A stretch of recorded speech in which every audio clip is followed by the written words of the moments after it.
ต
ัวไม้ต้องถึงขนาดนี้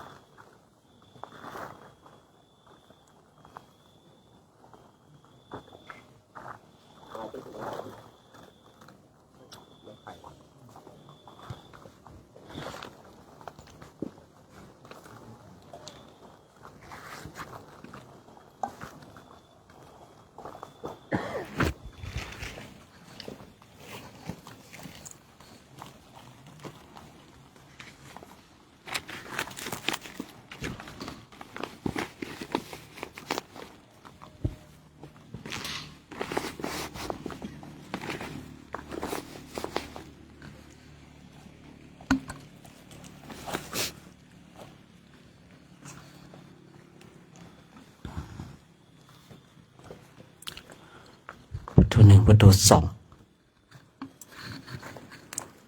มาสเตย์ในช่วงปักเช้าของวันที่16กุมภาพันธ์พุทธศักราช2569ภายใต้อากาศ14องศาโดยประมาณซึ่งวันนี้เองอากาศก็จะลงจนถึง13องศา12องศาโดยประมาณอากาศกับความรู้สึกบางทีมันก็แตกต่างกันนะอากาศ12องศาเนี่ยแต่ความรู้สึกอาจจะหนาวมากหนาวน้อยขึ้นอยู่กับธาตุขันธ์ของบุคคลนั้นแต่มาตรฐานที่เขาวัดออกมาเนี่ย12องศาอย่างเงี้ยนะแต่ความรู้สึกของคนเรานี่มันอาจจะแตกต่างกันบางคนก็หนาวมากบางคนก็หนาวน้อยเนี่ยบางคนอาจจะร้อนก็ได้นี่คือเรื่องของความรู้สึกในความรู้สึกนี่มันเป็นเรื่องเฉพาะตัวมันไม่ใช่เรื่องของมาตรฐานอย่างว่าวันนี้เนี่ยอากาศตอนนี้14องศาเนี่ยอันนี้คือมาตรฐานเนี่ยบางทีก็ใช้หลักในความรู้สึกนี่ไม่ได้นะเพราะว่ารู้สึกมีความรู้สึกว่าหนาวเหลือเกินเนี่ยเรารู้สึกว่าหนาวแต่คนอื่นอาจจะกำลังพอดีหรือว่าร้อนก็ได้ในความรู้สึกจึงใช้เกณฑ์วัดมาตรฐานไม่ได้ถ้าเราใช้ความรู้สึกเนี่ยโอ้ในวันนี้รู้สึกเดินไกลเหลือเกินเนี่ย นะแต่ว่าอีกรูปหนึ่งไม่ไกลนะมันใกล้อยู่นะวัดโดยมาตรฐานแล้วเนี่ย20 กิโลอย่างเงี้ยนะแต่ความรู้สึกของเราทำไมเดินมาตั้งนานเพิ่งได้กิโลเดียวนี่ความรู้สึกก็เป็นอย่างนั้นนะความรู้สึกของคนเราจึงแตกต่างกันออกไปนะรู้สึกรักนะรู้สึกเกลียดนะรู้สึกชอบนะรู้สึกไม่พอใจนี่อันนี้เป็นเรื่องนะเรื่องเฉพาะตัวนะเราไม่สามารถที่จะไปบังคับนะความรู้สึกนะของนะคนได้เพราะอะไรเพราะว่าแต่ละคนเนี่ยมีความรู้สึกที่แตกต่างกันออกไปอย่างอากาศเนี่ยนี่อากาศ14 องศาเนี่ยนะบางคนก็โอ้ยหนาวอ่ะมีเสื้อมีผ้ามีหมวกถุงมือถุงเท้าใส่ก็ยังไม่หนาวยังไม่หายหนาวเนี่ยก็เลยทำให้พระท่านสละนู่นวัดไทยพุทธภาวนาโน่นสละกันเยอะเลยนะนี่ขนาดมีถุงบิ๊กแบกเนี่ยยังสละเนาะถ้าไม่มีถุงบิ๊กแบกเนี่ยคงจะเป็นพวกชีเปลือยแหละเนาะหมวกก็ไม่ใส่เสื้อก็ไม่ใส่สบงก็ไม่ใส่สะก็ไม่ใส่นะเดินกันนะมีอยู่ปีหนึ่งเดินสวนกันนะพวกนุ่งลมห่มฟ้ายังมีอยู่นะเขาบางทีเขาก็ดูอากาศนะครับนะถ้าทางเหนือหนาวเขาก็จะลงทางใต้นะถ้าทางใต้เนี่ยหนาวเนี่ยเขาจะขึ้นเหนือบางทีเขาก็จะดูก็จะเดินไปเป็นขบวนรัตถินุ่งลมห่มฟ้าก็ยังมีอยู่นะในยุคปัจจุบันนี้เนี่ยในบางรัตถิก็หายไปในครูทั้ง 6เนี่ยในครูทั้ง 6นี่นะบางลัทธิก็หายไปแล้วเนี่ยครูทั้ง 6เองก็มาตั้งหลักปักฐานที่กรุงราชคฤห์เนี่ยเพราะว่าพระเจ้าพิมพิสารนี่เป็นพระราชาที่จิตใจที่กว้างขวางนะถึงแม้ว่าตนเองจะเป็นพระโสดาบันก็ตามแต่ว่าเปิดโอกาสในเรื่องของศาสนาพระเจ้าพิมพิสารมีความคิดว่านะคือเรื่องของศาสนายิ่งมีศาสนามากยิ่งมีลัทธิมากเนี่ยมันบ่งบอกถึงความเจริญรุ่งเรืองของเมืองของแว่นแคว้นเนี่ยตนเองนี่ก็เลยเนี่ยเปิดโอกาสให้ทุกลัทธิเนี่ยทุกศาสนาเนี่ยเข้ามาเผยแผ่ในแคว้นของตนเองได้เนี่ยในกรุงราชคฤห์นี่ก็เลยเป็นที่อยู่ของนักบวชเจ้าลัทธิทั้งหลายเพราะว่ามีความสมบูรณ์โดยข้าวน้ำโภชนาอาหารผู้คนก็มากแม้แต่พระพุทธเจ้าของเราเองเนี่ยก็ฝังรากลึกลงอย่างสู่ที่กรุงราชคฤห์เนี่ยเราก็ได้ศึกษากันได้ยินได้ฟังพระองค์ตรัสรู้อนุตตรสัมมาสัมโพธิญาณแล้วพระองค์ก็ไปที่ป่าอิสิตนะมฤคทายวันก่อนนะแสดงธรรมจนปัญจวัคคีย์ทั้ง5บรรลุนะแล้วก็ภัตตวัคคีย์ได้บรรลุแล้วก็เดินกลับมาที่ทางแม่น้ำเนรัญชลานะเพื่อที่จะแสดงธรรมอาทิตตปริยยสูตรเป็นเหตุให้ชดินและบริวารได้บรรลุเป็นพระอรหันต์ณจุดเริ่มต้นแห่งความเจริญเกิดขึ้นพระองค์ก็ทรงพาชดินหรือว่าบริวารเดินทางมาในเส้นทางนี้แล้วก็มาเจอพระเจ้าพิมพิสารที่เนี่ยแสดงธรรมโปรดพระเจ้าพิมพิสาร11 นหุตเนี่ยที่เนี่ยตรงเนี้ยบริเวณนี้แหละนะแต่จุดศูนย์กลางวันนี้เราจะได้เข้าไปอยู่ตรงจุดนั้นพระพุทธเจ้าของเราเองก็ ประกาศศาสนาที่กรุงราชคฤห์ก่อนเพราะอะไรเพราะเป็นเมืองใหญ่เป็นแคว้นที่ใหญ่มีอำนาจพระเจ้าพิมพิสารเองก็เป็นพระราชาที่มีจิตใจที่กว้างขวางไม่รู้ว่าเจ้าลัทธิไหนเกิดตามจะมาเผยแผ่ลัทธิของตนเองก็เอานี่อย่างครูทั้งหกเนี่ยนะครูทั้งหกก็เลยมาเนี่ยคือที่คนทั้งหลายเนี่ยคนนี้ก็ชอบใจในลัทธิใดศาสนาใดก็ไปในลัทธินั้นศาสนานั้นถามว่าครูทั้งหกเนี่ยมีความคิดมีความเชื่อเนี่ยเมื่อครูหรือว่าเจ้าลัทธิมีความคิดมีความเชื่ออย่างไรย่อมสอนคนทั้งหลายมีความคิดอย่างนั้นให้มีความเชื่ออย่างนั้นแต่ว่าคนทั้งหลายเนี่ยเชื่อไหมก็เชื่อนะในบางทีเรามองทำไมคนเขาเชื่อนะแต่เรายังลงสู่เรื่องของธาตุขันธ์ที่พระพุทธเจ้าพระองค์ได้ทรงตรัสว่าคนเราคบกันตามธาตุแล้วก็จบข่าวหายสงสัยเนาะหายสงสัยเลยในแถบที่เราเดินมาเมื่อวานเนี่ยคือภูเขาอิซิคิริเนี่ยที่แถวยาวอยู่ข้างขวาเนี่ยนะวันนี้เราจะเดินเลาะภูเขาอิซิคิริไปเดินไปเนี่ยตรงนั้น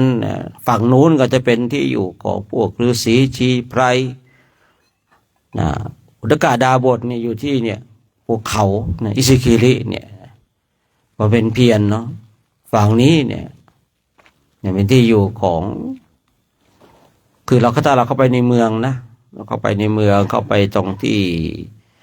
พระมหาโพธิสัตว์พบเจอพระเจ้าพิมพิสารครั้งแรกเนี่ยที่ได้บอกเคยได้ยินได้ฟังกันนะว่าพระเจ้าพิมพิสารเนี่ยจะให้นะแบ่งเมืองครึ่งหนึ่งนะในเราก็จะเข้าไปนะเข้าสู่ในประตูเมืองของกรุงราชคฤห์เนี่ยแต่เรามองข้างซ้ายเนี่ยข้างซ้ายนี่ก็เป็นที่อยู่ของอุทกดาบทมองขวาเนี่ยถ้าเราเข้าไปนะหันหน้าไปทางสู่กรุงราชคฤห์เนี่ยทางขวานี่ก็เป็นที่อยู่ของอาราธดาบทปัญจคีรีนครภูเขาล้อมรอบกรุงราชคฤห์ล้อมรอบอยู่เพราะว่าที่กล่าวไว้ในกรุงราชคฤห์นี่เป็นสถานที่ที่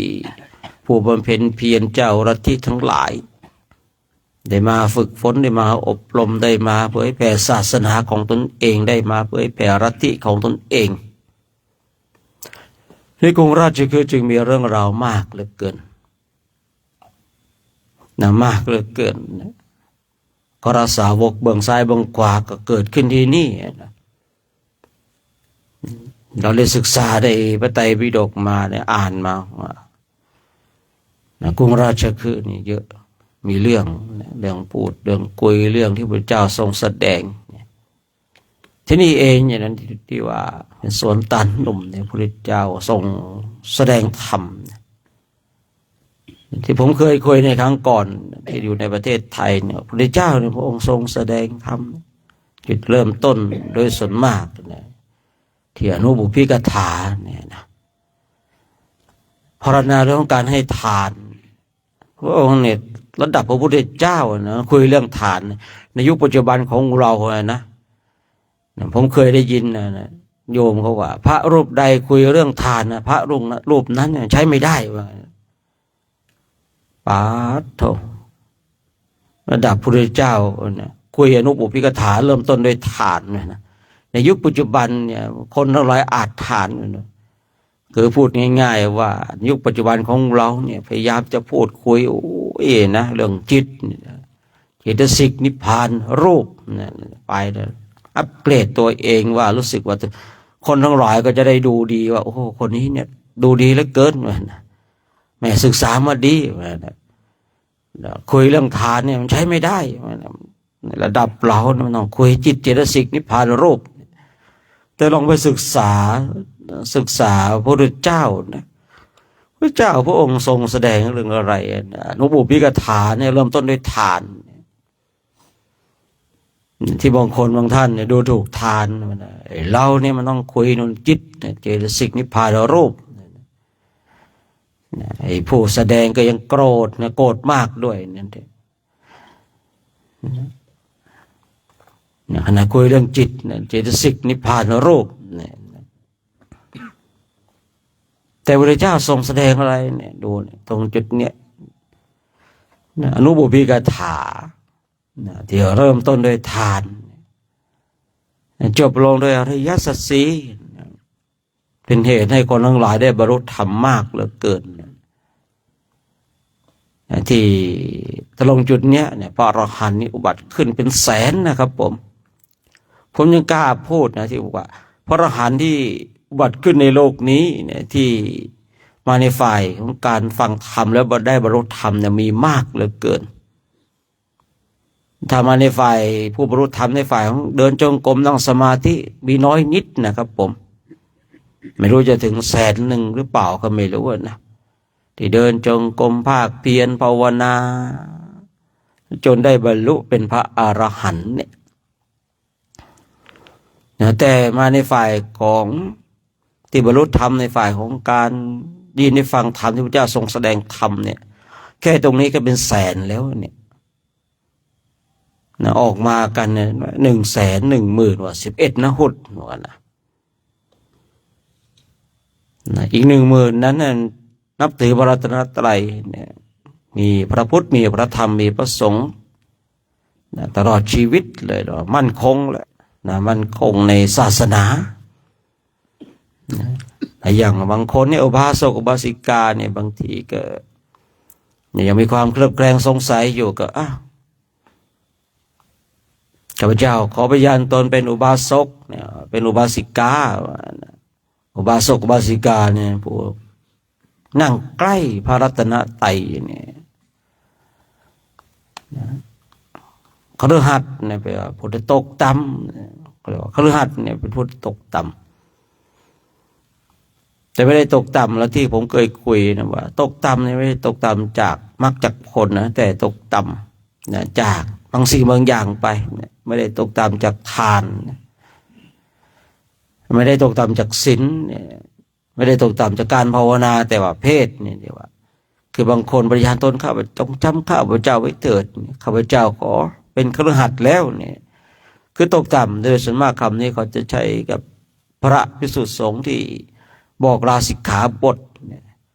เขาเลยจึงใช้คำว่าคฤหัสถ์ก่อนหน้านั้นเนี่ยนักเพศของนักบวชจะเป็นเพศที่สูงส่งเจ้าฟ้ามหากษัตริย์คนทั้งหลายก็ใช้ความเคารพอย่างเราเดินมากันเราก็จะเห็นแขกยกมือไหว้กันบางทีก็เขาก็ปฏิญาณตนเองว่าข้าพเจ้าเนี่ยนับถือพระศิวะนะบางทีบางคนก็โอ้นมัสศิวะเนี่ยเขาเห็นเราเป็นนักบวชเขาก็ปฏิญาณตนว่าข้าพเจ้าเนี่ยไม่ได้ถือพุทธเจ้าเป็นสารณะนะข้าพเจ้าเนี่ยถือพระศิวะเป็นที่พึ่งเนี่ยข้าพเจ้าขอนอบน้อมนมัสการเนี่ยพระศิวะเนี่ยว่านะโมที่ว่านะโมนมัสศิวะเขาใจว่าโอมนมัสศิวะยิ่งในช่วงนี้เนี่ยเป็นช่วงน่าจะใกล้หรือว่าน่าจะเป็นช่วงนี้เพราะว่าเดินผ่านจากเทวไลยมาแล้วได้เห็นคนทั้งหลายมีสตรีเป็นต้นเนี่ยโดยส่วนมากจะเป็นสตรีนะ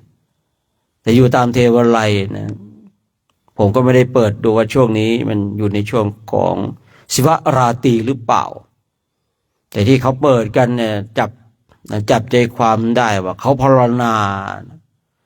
ในเรื่องของศิวราตรีที่เขาว่านะพระศิวะแต่งงานกับพระแม่ปวารวตีนะ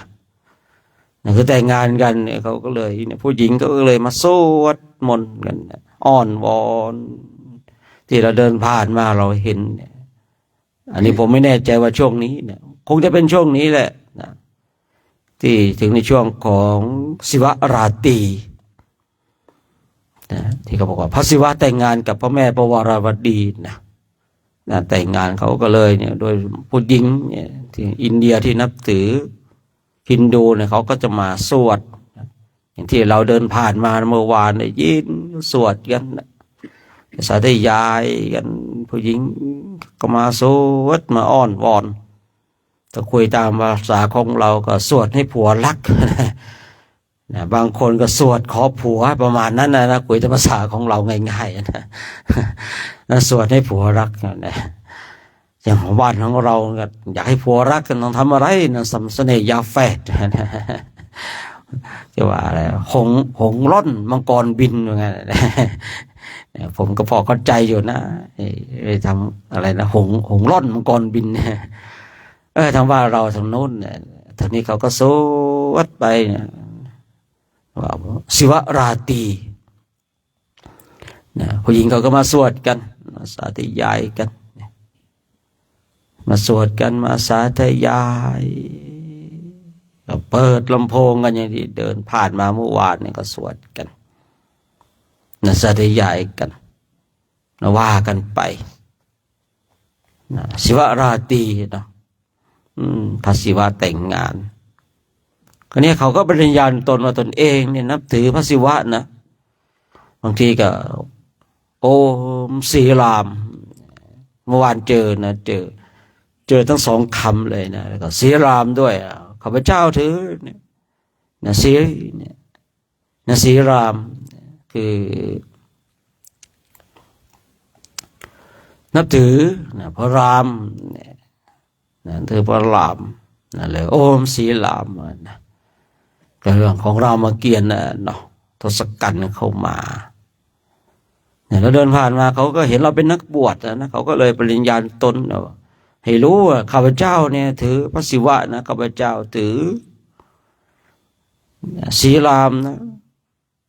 ข้าพเจ้าถือหนุมานนะเป็นสรณะเป็นที่พึ่งของข้าพเจ้าเนี่ยเขาก็ประกาศนะผมเองนะบางปีไม่ใช่บางปีเกือบทุกๆปีแหละนะบางทีก็เดินไปเขาก็โอมศีรามผมก็พุทธังสรณังกัจฉามิเนี่ยธัมมังสรณังกัจฉามิสังฆังสรณังกัจฉามิเนี่ยเราก็ปริญญาณตนข้าพเจ้ามีพระพุทธเจ้าเป็นสรณะนะข้าพเจ้ามีพระธรรมเป็นสรณะข้าพเจ้ามีพระสงฆ์เป็นสรณะเป็นที่พึ่งนะพอเขาว่าโอมศีรามเนี่ยครับผมเองก็บุตรังสรณังกัจฉามิธัมมังสรณังกัจฉามิสังฆังสรณังกัจฉามิก็บอกเขาปริญญาณตนข้าพเจ้านี่มีพุทธเจ้ามีพระธรรมมีพระสงฆ์นะเป็นที่พึ่งเป็นสรณะนะคือปริญญาณตนต่างคนต่างปริญญาณตนทีนี้เขาก็รู้นะว่าอ๋ออันนี้มีพระพุทธเจ้าเขาก็จะรู้เราก็จะรู้เขาว่าเขาเนี่ยมีใครเป็นที่พึ่งอย่างบางคนอย่างโอมนามศิวะเนี่ยเขามีพระศิวะนั่นมาพระศิวะเนี่ยยิ่งที่ตามเทวไรทั้งหลายเนี่ยก็ไปอันนี้เราก็ไม่ว่ากันก็ย้อนกลับมาตรงที่ว่าอีก10,000เนี่ยนี่พระรัตนตรัยเนี่ยเป็นที่พึ่งแล้วเป็นสรณะแล้วเป็นที่พึ่งเป็นสรณะ100,000ได้บรรลุเป็นพระอรหันต์คนนี้เองเนี่ยบริเวณนี้ถ้าเราคิดว่าคน100,000เนี่ยคน100,000เนี่ยมีพระพุทธเจ้านั่งอยู่ตรงกลางแล้วพระเจ้าก็ทรงแสดงไปแต่ละคนเงียบคอยฟัง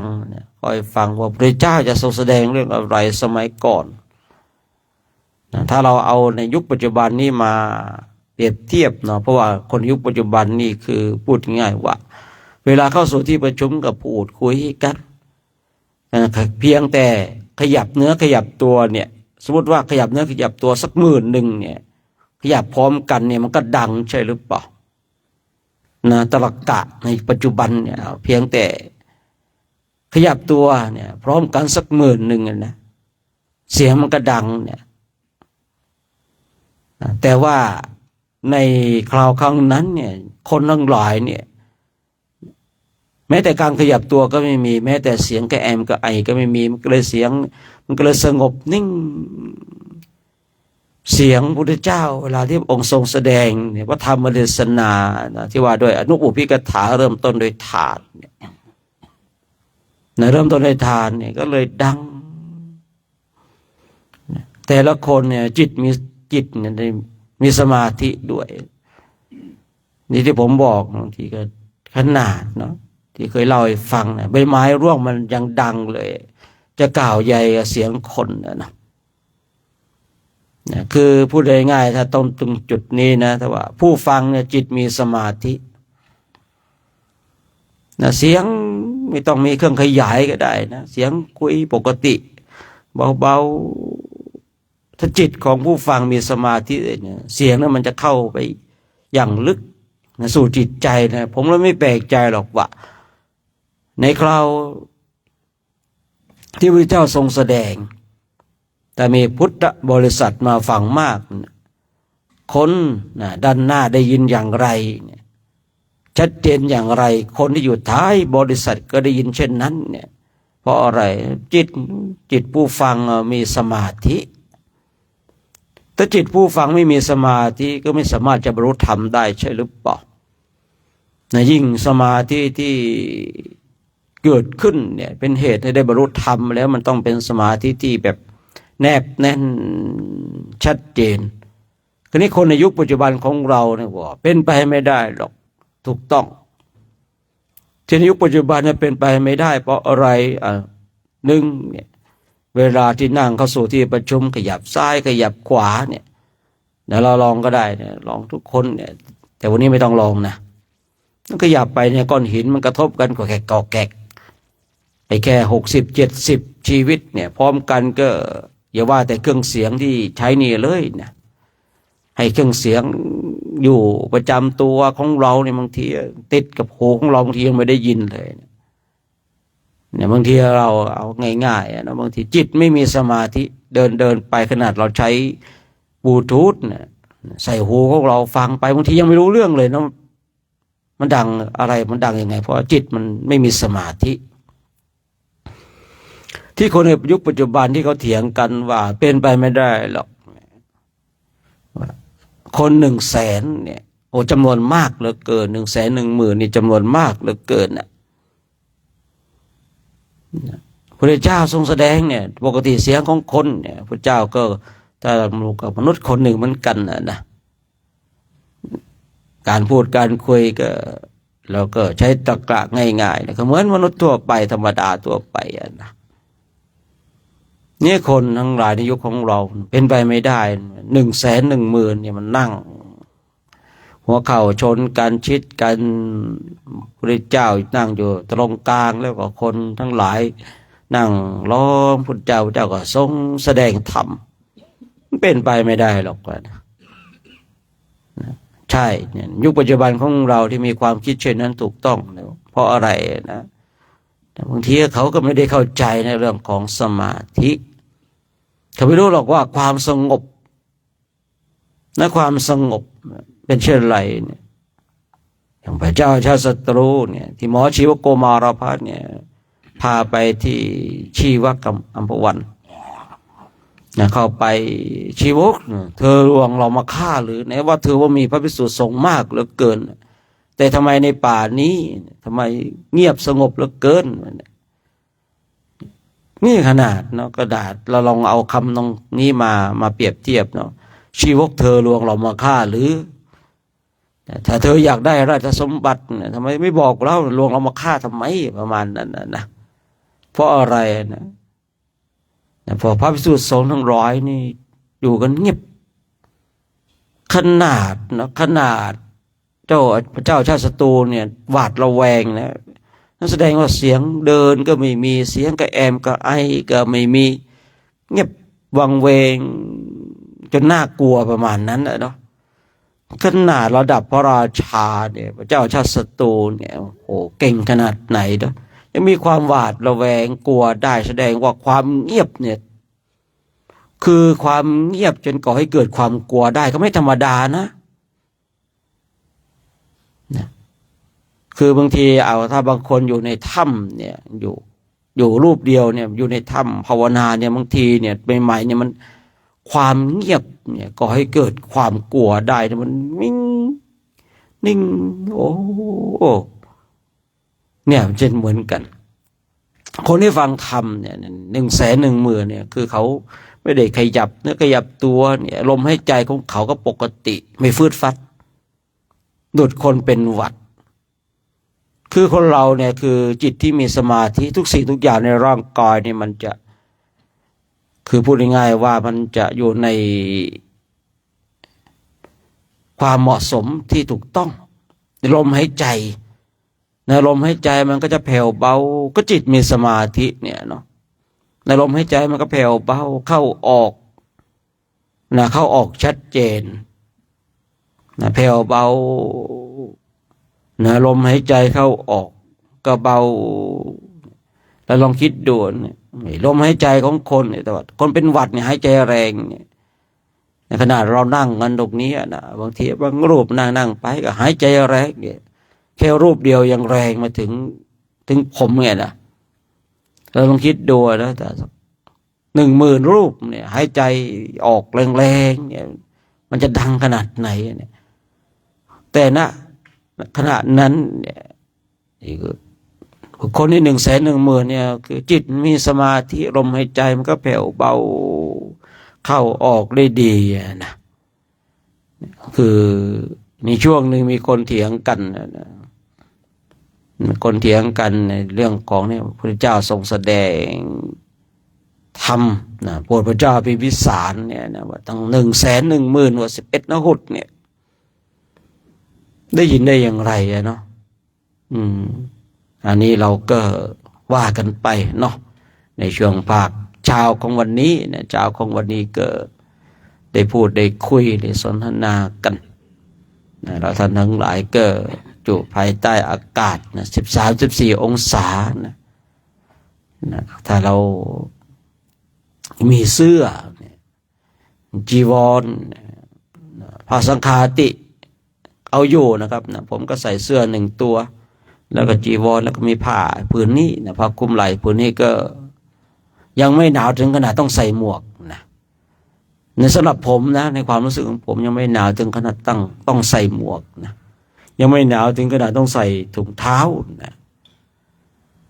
ถ้าว่าหนาวก็เริ่มต้นจากการใส่หมวกก่อนถ้าหนาวเพิ่มอีกก็ใส่หัวนะใส่หัว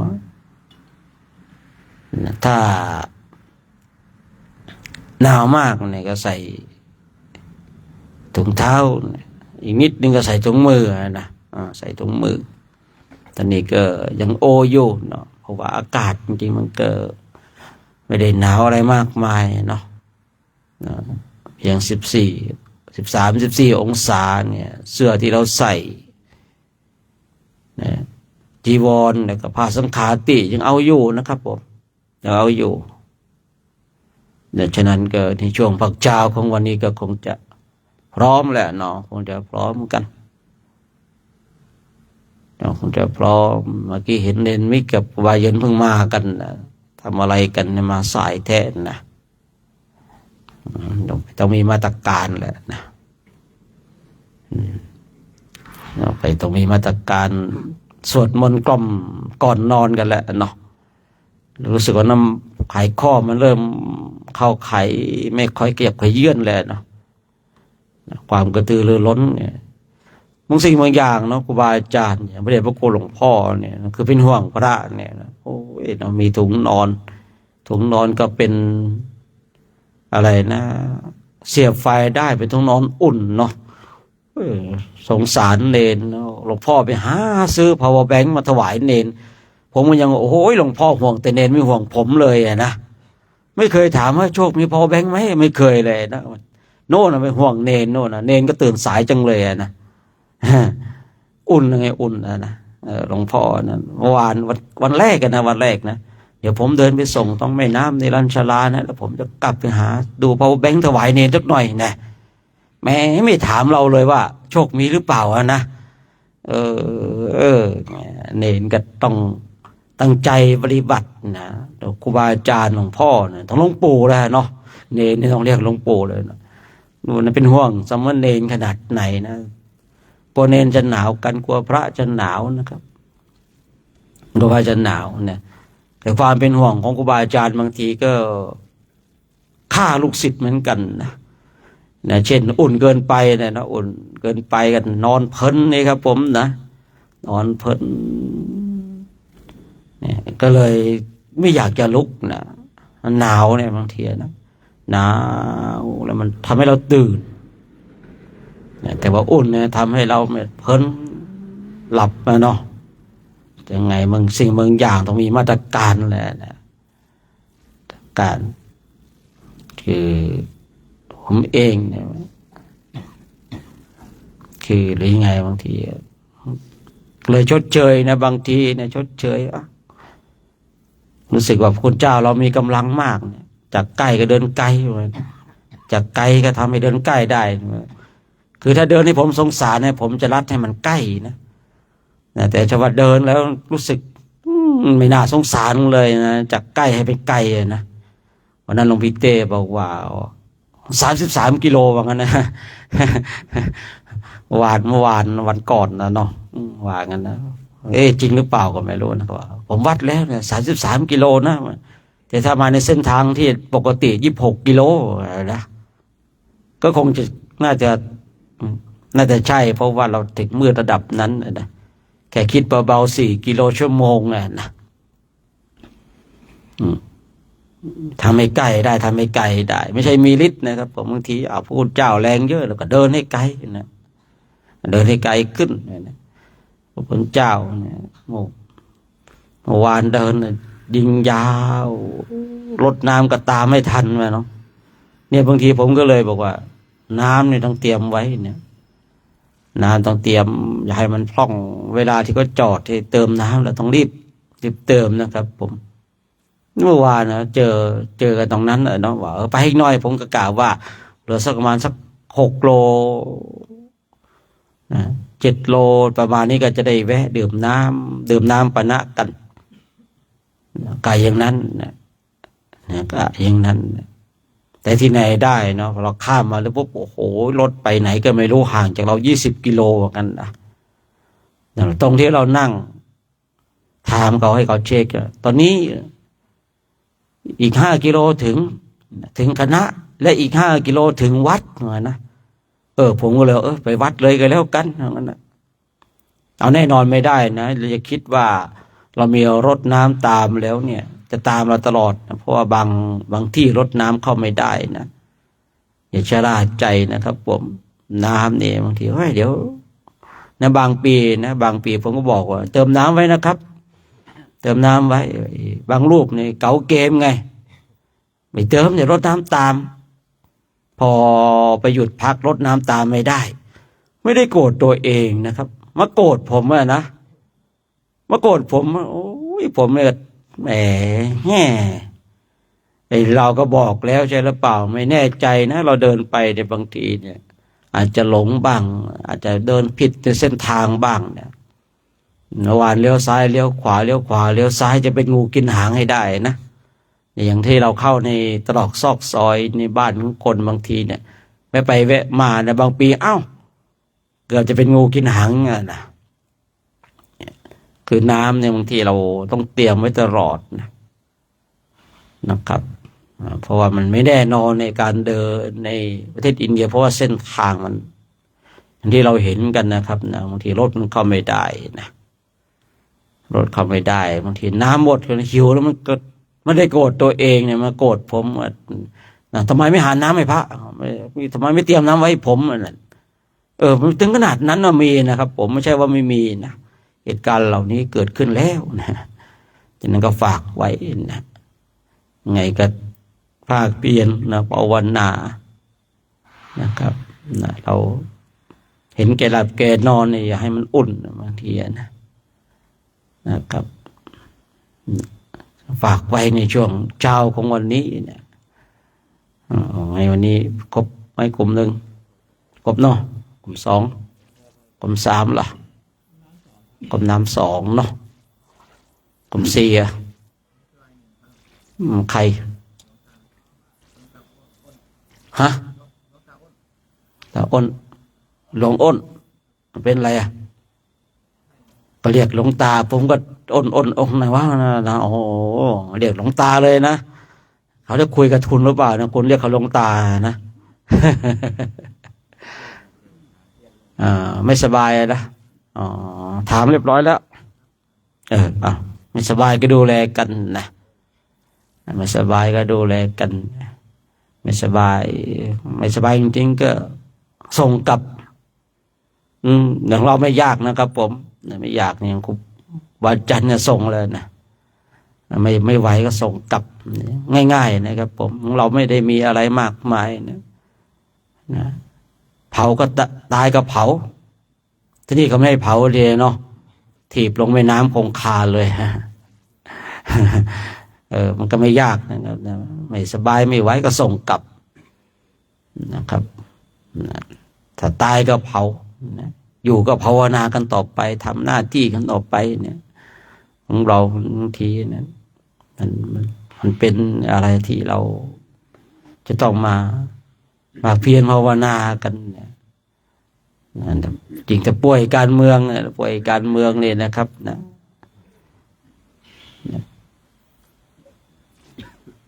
ป่วยการเมืองนี่ก็ต้องแบบยังไงอะจัดการเราเองก็แล้วกันเนี่ยเพราะว่าคือคนในป่วยการเมืองเนี่ยเขาไม่ได้เป็นอะไรนี่สมมติว่าบางรูปไม่ใช่ที่ว่าครูหลวงอ้นนะอันนี้คือบางรูปนะครับบางรูปเคยเจอมาก่อนเนี่ยไม่ได้ป่วยแล้วครับผมเคยเล่าให้ฟังนะจะทำว่าสวดมนต์ตอนเช้าจนเย็นเนี่ยโอ้ยไม่ไหวแล้วครับแต่เวลาอื่นไม่ได้ทำว่าสวดมนต์เนี่ยโอ้โหนะเดินกันให้ควักไขว่กันหมดเลยอ่ะนะอย่างที่ผมคุยเมื่อวานนะน้องเมื่อวานว่าเห็นอาจารย์วันนี้ท่านหลับดีเนาะผมก็เลยนั่งฟังท่านหลับแล้วก็นึกคนนั่งรถเนี่ยเหนื่อยนะนอนหลับดี คนเดินเนี่ยนะคนเดินเนี่ยยังไม่หลับเลยนะเข้าห้องน้ำบ้างอาบน้ำบ้างสงน้ำบ้างถามพระมาถึงก่อนนะไม่ค่อยอาบไม่ส่งน้ำกันนะมาถึงก่อนเนี่ยคนเดินเนี่ยสงจังเลยนะเดินควักไขว่เลยนะเมื่อวานนะก็เลยแซวใจเลยโอ้ยนั่งรถนี่มันถ้าจะเหนื่อยอะเนาะแม่หลับดีนะคนเดินก็คงไม่เหนื่อยนะไม่หลับก็เลยนะก็ฝากไว้ครบแล้วเดี๋ยวเราก็จะได้ทำวัดสวดมนต์กันแม่ชีครบหรือเปล่าเนี่ยนะครบโยเนาะแม่ชีโยมนะวันนี้จะเดินครบหรือเปล่าโลแรกๆก็หลายคนอยู่นะเดินไปเดินมาหายไปนะวันนี้จะเหลือกี่ท่านกันไม่รู้นะเดี๋ยวนี้จะเดินเข้าเมืองกรุงราชคฤห์นะจะเดินตามรอยพุทธเจ้าเนี่ยเช่นที่พระพุทธเจ้าเดินในเส้นทางนี้แหละมาถึงตรงนี้มีความเชื่อมั่นเต็ม100%ว่าในเส้นทางที่เราจะเดินกันเนี่ยเป็นเส้นทางที่พระพุทธเจ้าเดินเข้ากรุงราชคฤห์อย่างแท้จริงเนาะเอาละที่เราคุยก็จะไปกันใหญ่ไม่ได้ทำวัดสวดมนต์ละนะเดี๋ยวทำวัดสวดมนต์กันดีกว่าเนาะใครวันนี้มันเพลงยาว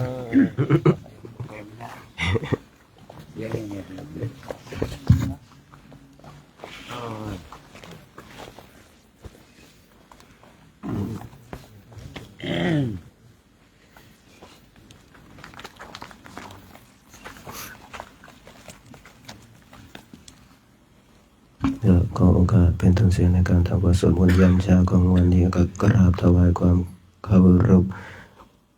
หลวงพ่อพระเดชพระคุณหลวงพ่อพระครูธีรธรรมปราโมทย์พระอาจารย์โชคชัยประภัสโรก็พร้อมกันแล้วนั่งคุกเข่าพระนมมือพร้อมกันแล้วกราบ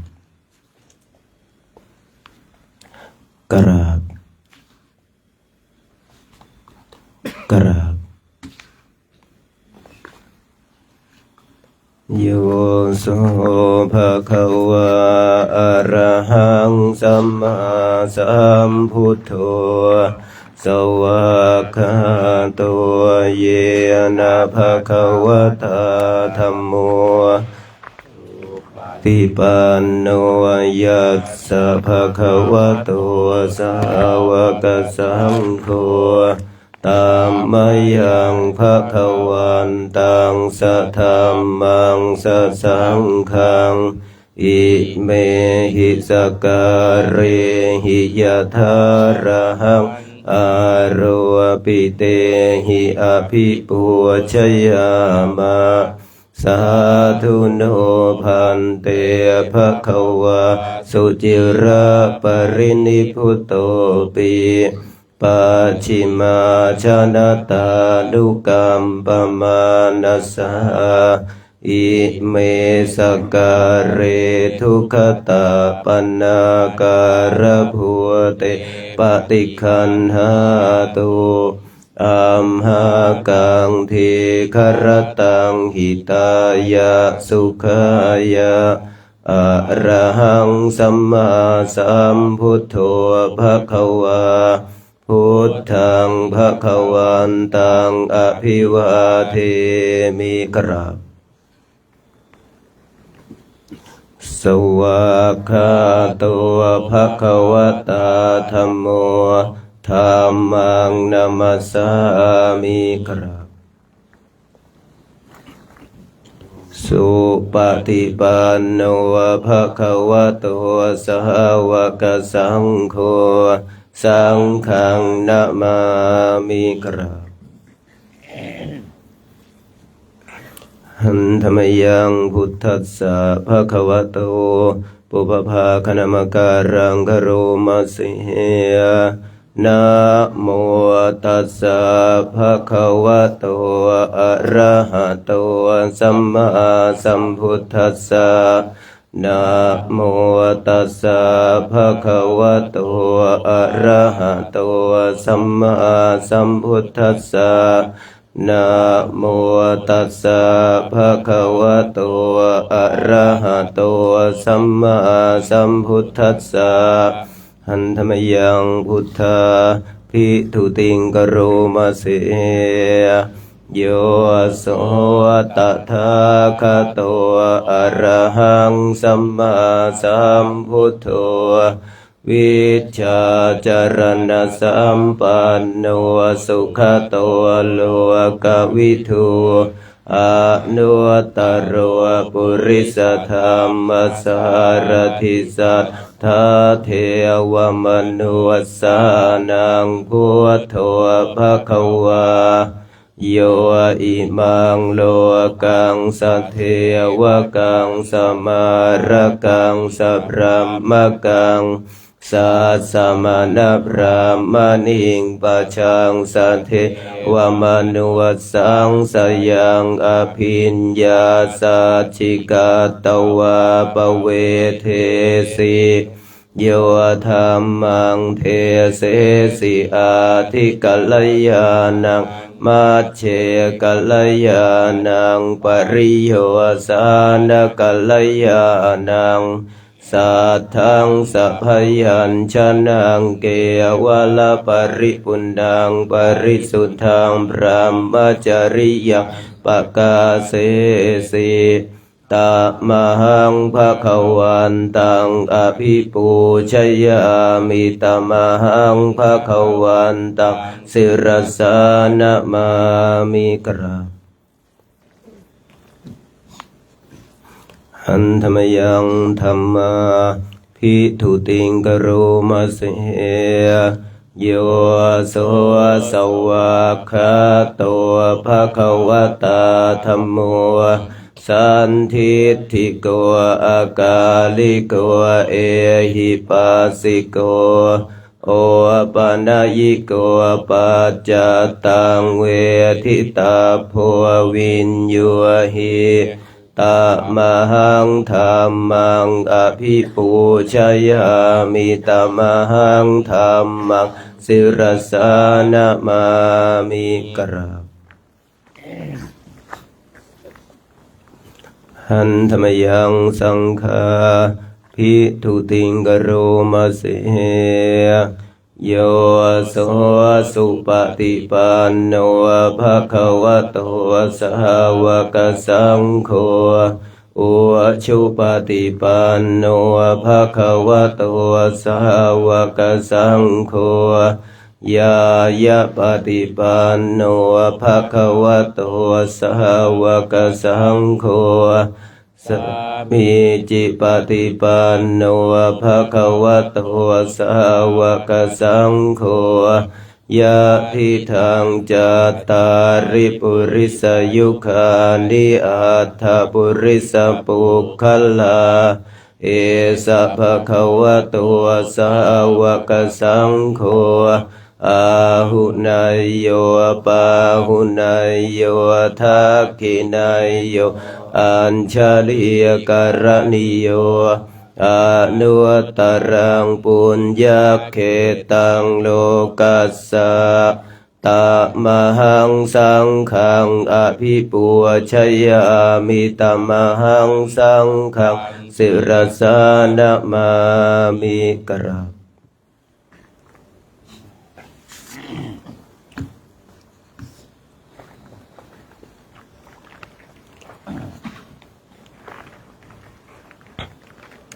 หันธรรมยังรัตนตยปนามะคาทายโยเจวะสังเวคปริกิตนาปทัญจาพนามาเสพุทโธสุสุโธกรุณามหันนาโวโยจันตสุทธาภรยานโลจโนโลกาสปะปัวปะกิเลสขาตะโกวันธามิสังพุทธังอะหะมาทะเรนตังธัมโม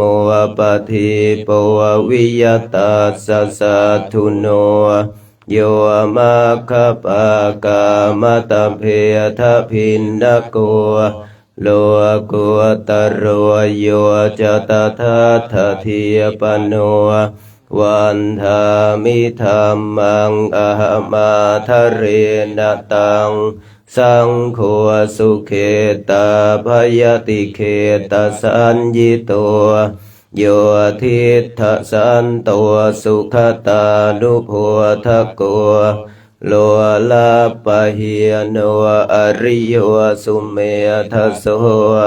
วันธามิสังฆังอะหะมาทะเรนตังอิเจวะเม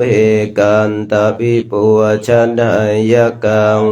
วัตถุตยังวันทยตาภิสังขตังปุญญังมยายังมะมัสสะภุปัตถวามโหนตุเวตัสสะปะภาวะสิทธิยาอิทัตถาคโตโลเกอุปันโนอะระหังสัมมาสัมพุทโธธัมโมจะเทสิโตนิยานิโกอุปสัมมิโกปรินิพพานิโกสัมโพธคามิสุขตาปเวทิโตมายันตังธัมมังสุตวาเอวังชานามะชาติปิทุกขาชราปิทุกขามรณะปิทุกขังโสกปริเทวทุกขโทมานาสุปายาสาปิทุกขาอปิเยหิสัมปโยโคทุกโขปิเยหิวิปปโยโคทุกโขยามปิชังนาลภติตามปิทุกขังสังคิเตนะปัญจุปาทานขันธาทุกขาสยทิทังรูปูปาทานขันโทเวทันหูปาทานขันโทสัญญูปาทานขันโทสังขารูปาทานขันโทวิญญาณูปาทานขันโทเยสังปริญญายะทารมาโนโสภะคะวาเอวังพหุลังสาวะเกวินเอติ เอวังภาคาจะปนัสสะภะคะวะโตสาวะเกสุอนุสาสนิพหุลาปวัตตติรูปังอนิจจังเวทนาอนิจจาสัญญาอนิจจาสังขาราอนิจจาวิญญาณังอนิจจังรูปังอนัตตาเวทนาอนัตตาสัญญาอนัตตาสังขาราอนัตตาวิญญาณังอนัตตาสัพเพสังขาราอนิจจาสัพเพธัมมาอนัตตาติเตมยังโอตินามหาชาติยาชรามรณเนนะ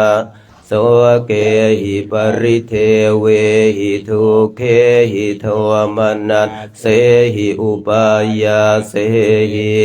ทุกโคตินาทุกขปเรตาอัปเปวนามิมัสสะเกวลาสะทุกขคันทัสสะตะกิริยาปัญญาเยธาติจิระปรินิพพุตัมปิตังภคะวันตังอุทิสสะอรหันตังสัมมาสัมพุทธังสัทธาอาคารัสสมาอนาคาริยังปัปภชิตาตัสสมิงภะคะวะติพระมจริยังจารามะภิกขุนังสิกขาสาชีวสมาปันนาตังโนพระมจริยังอิมาสเกวลาสทุกขคันทัสสะตะกิริยายะสังวัตตุติ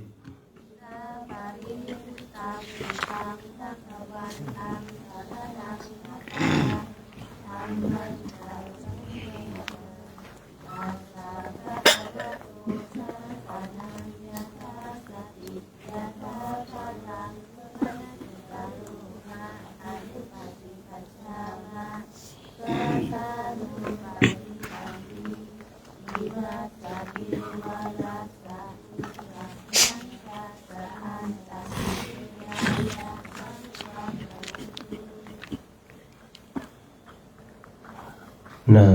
15หันธมยังสารพันเยนะพุทธมังคลังคาทายโย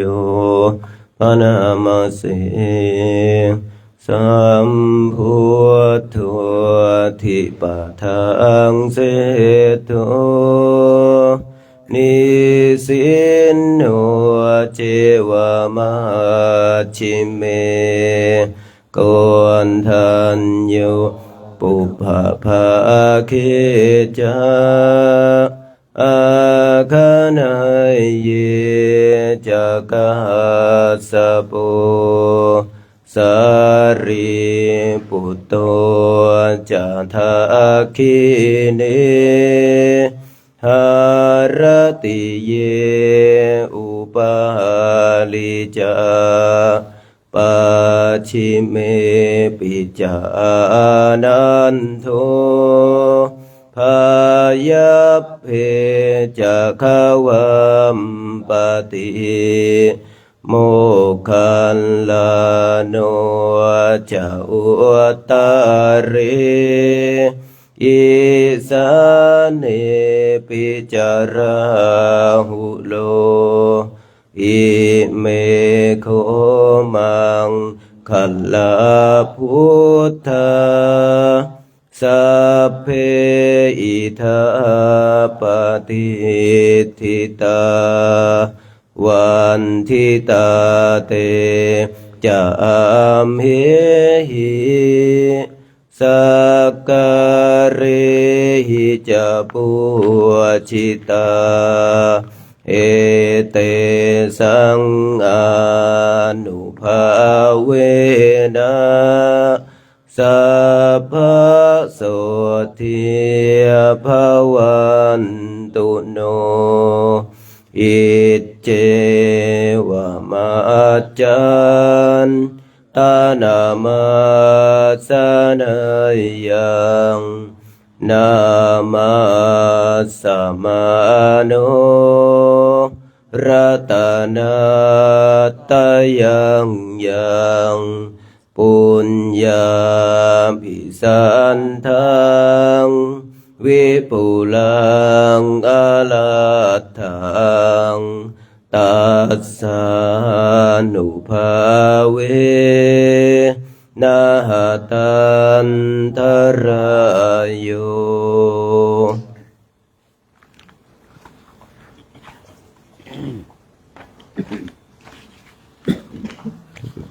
หน้า53นะโมตัสสะภะคะวะโตอะระหะโตสัมมาสัมพุทธัสสะนะโมตัสสะภะคะวะโตอะระหะโตสัมมาสัมพุทธัสสะนะโมตัสสะภะคะวะโตอะระหะโตสัมมาสัมพุทธัสสะ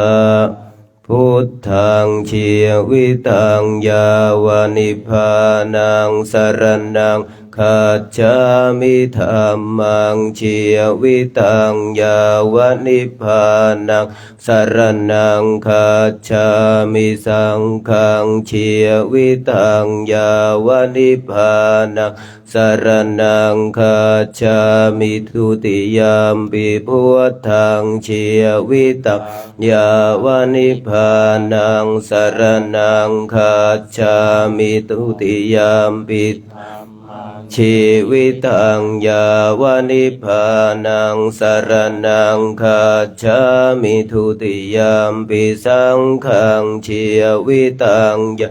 วานิพพานังสรณังคัจฉามิตติยามปิพุทธังชีวิตังยาวานิพพานังสรณังคัจฉามิตติยามปิธัมมังชีวิตังยาวานิพพานังสรณังคัจฉามิตติยามปิสังฆังชีวิตังยาวานิพพานังสรณังคัจฉามิสัมพุทเทอาทวิยสันจะทวาทสันจะสหัสสเกปัญจะสัตตสหัสสานินามามิสิรสะอาหังเตสังธรรมันจะสังขันจะอาทะเรนะนามามิหังนามการานุเวนะหันตวาสัพเพอุปัฏฐเวอเนกาอันตรายาปิวินัสสันตุอาเสสันตุสัมพุทเทปัญจปัญญาสันจะจตุวิยสติสหัสสเกทัสสะสัตตสหัสสานินามามิสิรสะอาหังเตสังธรรมันจะสังขันจะอาทะเรนะนามามิหังนามการะนุภาเวนะหันตวาสัพเพอุปัฏฐเวอเนกาอันตรายาปิวินาสันตุอาเสสันตุสัมพุทเทนาวุตตรสันเตอัตถจัตตาลิยสัสหัสสเกวิยสติสัตตสหัสสานินามามิสิรสาอาหังเตสังธรรมันจะสังขันจะทะเรนะนามามิหังนามการานุภาเวนะหัตตวาสัพเพอุปัฏฐเวอเนกาอันตรายาปิวินาสันตุอาเสสัตโตนะโมอะระหะโตสัมมาสัมพุทธัสสะมะเหสิโน นะโมอุตตมธรรมัสสะสวะคาตาเสวะเตนิธานะโมมหาสังฆัสสะปิวิสุทธัสสิลทิทิโนนะโมโอมาตยารัตถัสสะรัตนาตยาสัสสะทุกะนะโมโอมกาติตาสันตาสวัตถุตยาสปินะโมการะปะวิคัจฉันตุอุปัฏฐวานะโมการานุภาเวนะสุวัตถิโหตุสัพพทานะโมการาสเตเชนะวิธิมหิโหมิเตชะวะ86เอวัมเมสุตังเอกังสัมมายังภควาภาราณสิยังวิหารติอิสิปตันเนมิขทาเยตาตระโคภควาปัญจวัคคีเย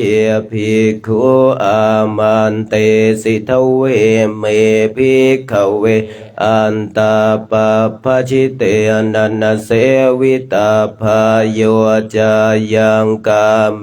สุกะมาสุขันลิกานุโยโคเหียโนคัมโมปุถุชนิกอนาริโยอนาทสันหิโตโยจายังอาตากิลมัทานุโยโคทุกอนาริโยอนาทสันหิโตเอเตเตภิกขเวอุปุอันเตอนุปคัมมมาชิมาปฏิปทาตถาคเตนะอภิสัมพุทธาจักขุกรันญาณการณียอุปสัมมายาอภิญญายาสัมโพ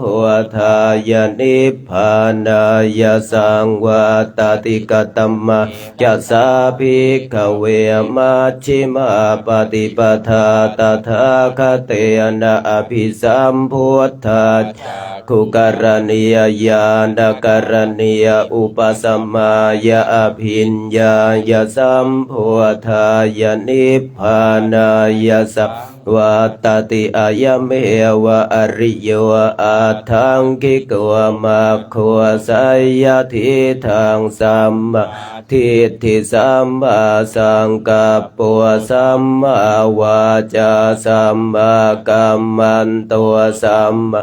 อาชีวะสัมมาวายามะสัมมาสติสัมมาสมาธิอายังโคสะภิกขเวมัชฌิมาปฏิปทาตถาคเตนะอภิสัพพุทธาจักขุกรณียญาณการณียอุปสัมมายาอภิญญายาสัมโพธายานิพพานายาวัตติอิทังโคปนะภิกขเวทุกขังอริยสัจจังชาติปิทุกขาชาราปิทุกขามรณะปิทุกขังโสกปริเทวัตขะโทมานาสุปายาสาปิทุกขาอปิเยหิสัมปโยโคทุกโคปิหิวิปโยโคทุกโคยามปิชังนาลภติตามปิทุกขังสังคิตเตนะปัญจุปัฏนะขันธาทุกขาอิทังโคปนะภิกขเวทุกขสมุทัยโยอริยสัจจังญาญาตัณหาโปโนภวิกานันทิราคสหคันตาตาตระตาตราภินันทินิสายทิทังกามตัณหาภวตัณหาวิภวตัณหาอิทโคปานาภิกขเวทุกขนิโรธอริยสัจจังโยตัสสะเยวตัณหายะเสสะวิราคานิโรธจาโคปฏินิสสะโคมุติอนาลโยอิทังโคปนะภิกขเวทุกขนิโรธ มินิยปฏิปทาอริยสัจจังอายเมวะอริโยอาทังคิกวะมัคโคสัยยทิทังสัมมาทิฏฐิสัมกัปปะสัมมาวาจาสัมมากัมมันโตสัมมาอาชีวะสัมมาวายามะสัมมาสติสัมมาสมาธิทังทุกขังอริยสัจจันติภิกขเวปุเพอนันนุสสุเตสุธรรมเมสุจักขุงอุทปปาทิญาณอุทปปาทิปัญญาอุทปปาทิวิชชาอุทปปาทิอาโลโกอุทปปาทิตังโคปานิทังทุกขังอริยสัจจังปริญญายันติเมภิกขเวปุเพอนันนุสสุเตสุธรรมเมสุจักขุงอุทปปาทิญาณังอุทปปาทิปัญญาอุทปปาทิวิชชาอุทปปาทิอาโลโกอุทปปาทิตังโคปานิทังทุกขังอริยสัจจังปริญญาตันติเมภิกขเวปุเพอนันนุสสุเตสุธรรมเมสุจักขุงอุทปปาทิญาณอุทปปาทิปัญญาอุทปปาทิวิชชาอุทปปาทิอาโลโกอุทปปาอิทังทุกขสมุทัยโยอริยสัจจันติเมภิกขเวปุเพอนันนุสสุเตสุธรรมเมสุจักขุงอุทปปาทิญาณังอุทปปาทิปัญญาอุทปปาทิวิชชาอุทปปาทิอาโลโกอุทปปาทิโคปานิทังทุกขสมุทัยโยอริยสัจจังปหาตัพพันติเมภิกขเวปุเพอนันนุสสุเตสุธรรมเมสุจักขุงอุทปปาทิญาณังอุทปปาทิปัญญาอุทปปาทิวิชชาอุทปปาทิอาโลโกอุทปปาทิตังโคปานิทังทุกขสมุทัยโยอริยสัจจังปะหิยนันติเมภิกขเวปุเพอนันนุสสุเตสุธรรมเมสุจักขุงอุทปปาทิญาณังอุทปปาทิปัญญาอุทปปาทิวิชชาอุทปปาทิอาโลโกอุทปปาทิอิทังทุกขนิโรธอริยสัจจันติเมภิกขเวปุเพอนันนุสสุเตสุธรรมเมสุจักขุงอุทปปาทิญาณังอุทปปาทิปัญญาอุทปปาทิวิชชาอุทปปาทิอาโลโกอุทปปาทิตังโคปานิทังทุกขนิโรธอริยสัจจังสัจฉิกาตาพันติเมภิกขเวปุเพอนันนุสสุเตสุธรรมเมสุจักขุงอุทปปาทิญาณังอุทปปาทิปัญญาอุทปปาทิวิชชาอุทปปาทิอาโลโกอุทปปาทิตังโคปานิทังทุกขนิโรธอริยสัจจังสัจฉิกตันติเมภิกขเวปุเพอนันนุสสุเตสุธรรมเมสุจักขุงอุทปปาทิญาณังอุทปปาทิปัญญาอุทปปาทิวิชชาอุทปปาทิอาโลโกอุทปปาทิอิทังทุกขนิโรธคามินิปฏิปทาอริยสัจจันติเมภิกขเวปุเพ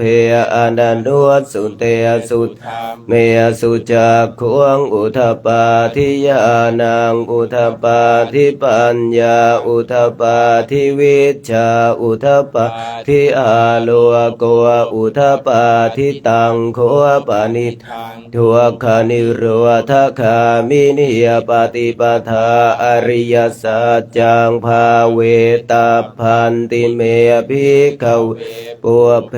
อนันโนสุเตสุธรรมเมสุจักขวงอุทปาทิญาณังอุทปาทิปัญญาอุทปาทิวิชชาอุทปาทิอาโลโกอุทปาทิตังโคปานิทังทุกขานิโรธคามินิยปฏิปทาอริยสัจจังเวติเมภิกขเวปุพเพ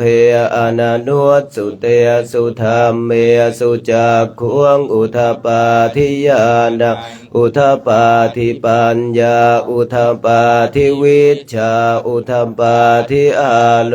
โกอุทปาทิยาวกีวันจะเมภิกขเวอิเมสุจันตุสุอริยสัจเจสุเอวันติปริวัตตังทวันทัสสะการังยถาภูตะญาณทัสสนังนสุวิสุทธังอโหสิเนวตาวาหังภิกขเวสันเทวะเกโลเกสมาระเกสพรหมเกสัสมณพรหมนิยปัจจายสันเทวมนุสายอนุตตรังสัมมาสัมโพธิอภิสัมพุทโธปัจจัญญาสิงยะตัวจะโคเมภิกขเวอิเมสุจตุสุอริยสัจเจสุเอวันติปริวัตตังทวาทัสสะการังยถาภูตังญาณทัสสนังสุวิสุทธังอโหสิอัฏฐาหังภิกขเวสเทวะเกโลเกสมาระเกสพรหมสัสสมณพราหมณิยาปัจจายสันเทวมนุสายอนุตตรังสัมมาสัมโพธิงอภิสัมพุทโธปัจจัญญาสิงญาณัญจปนเมทัสสนังอุทปาทิอกุปาเมวิมุตติอายมันติมาชาตินาทิธานิปุณภวติอิธรรมวจะภควาอาตมนะปัญจวัคคียาภิกขุภควโตภาสิตังอภินันทุงอิมาสมิงจปนวายากรณาสมิงขันยมานิอายัสสมันตัวโกนทัญญาสวิรชังวีตมลังธรรมจักขวงอุทปาทิยังกินจิสมุทัยธรรมังสัพพันตังนิโรธธรรมันติปวัตติเตจะภควตาธรรมจักเกภูมิมาเทวสัทธมนุสาเวสุงเอตัมภควตาภารณสิยังอิสิปตันเนมิคทาเยอนุตตรังธรรมจักกังปวัตติตังอัปปติติยังสัมมเนนวะพระมเนนวะเทเวนวะมาเรนวะพระมุนาวะเกนะจิวะโลกัสสมินติ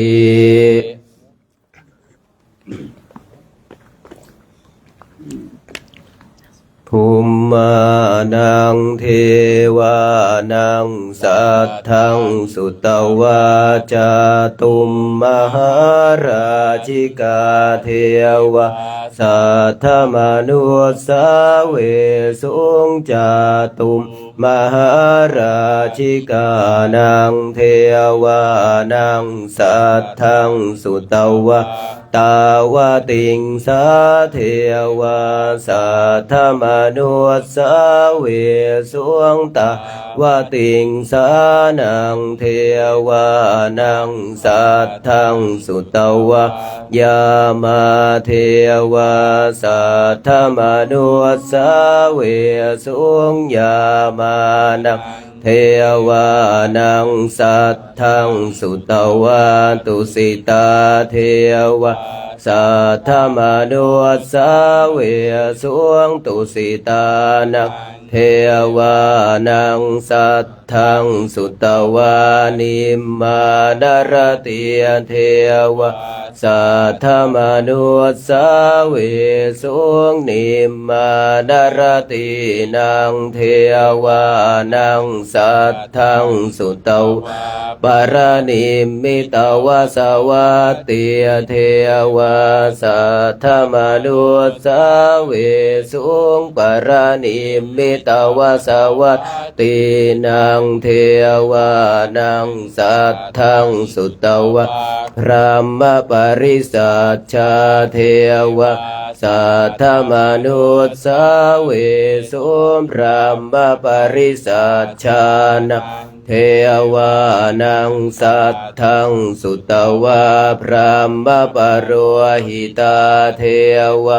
สัทธมนุสาเวสุงพระมปโรหิตานังเทวานังสัทธังสุตวามหาพรหมเทวาสัทธมนุสาเวสุงมหาพรหมานังเทวานังสัทธังสุตวาปริตตาภาเทวาสัทธมนุสาเวสุงปริตตาภานังเทวานังสัทธังสุตวาอัปปมานาภาเทวาสัทธมนุสาเวสุงอัปปมานาภานังเทวานังสัทธังสุตวาอาภัสสราเทวาสัทธมนุสาเวสุงภัสสรานังเทวานังสัทธังสุตวาปริตตสุภาเทวาสัทธมนุสาเวสุงปริตตสุภานังเทวานังสัทธังสุตวาอัปปมาณสุภาเทวาสัทธมนุสาเวสุงอัปปมาณสุภานังเทวานังสัทธังสุตวาสุภกินนาคาเทวาสัทธมนุสาเวสุงสุภกินาคานังเทวานังสัทธังสุตวาเวหาภลาเทวาสัทธมนุสาเวสุงเวหาภลานังเทวานังสัทธังสุตวาอวิหาเทวาสัทธมนุสาเวสุงอวิหานังเทวานังสัทธังสุตวาอัตตปาเทวาสัทธมนุสาเวสุงอัตตปานเทวานังสัทธังสุตวาสุทัสสะเทวาสัทธมนุสาเวสุงสุทัสสะนังเทวานังสัทธังสุตวาสุทัสสิเทวาสัทธมนุสาเวสุงสุทัสสินังเทวานังสัทธังสุตวาอากานิทธกาเทวาสัทธมนุสาเวสุงเอตัมภะคะวะตาภาราณสิยังอิสิปตานิมิคาทาเยอนุตตรังธรรมจักกังปวัตติตังอัปปติวัตติยังสมเนนวะพระมเนนวะ เทเวนวามาเรนวาพระมุนาวะเกนะจิวาโลกาสมินติอิติหัตเตนะคะเนนะเตนะมุหัวเตนะยาวะพระมโลกาสัทโทอาภุคาชิอายัญจะทัสสะหาสิโลกาธาตุสังกัมปิสัมปะกัมปิสัมปะเวทิอาปมาโนจะโอลาโรโอภาโสโลเกปะตุระโหสิอติกัมเมวะเทวานังเทวานุภาวังอัทโคภะคะวะอุทานังอุทาเนสิอัญญาสิวัตโพโกนทันโยอัญญาสิวัตโพ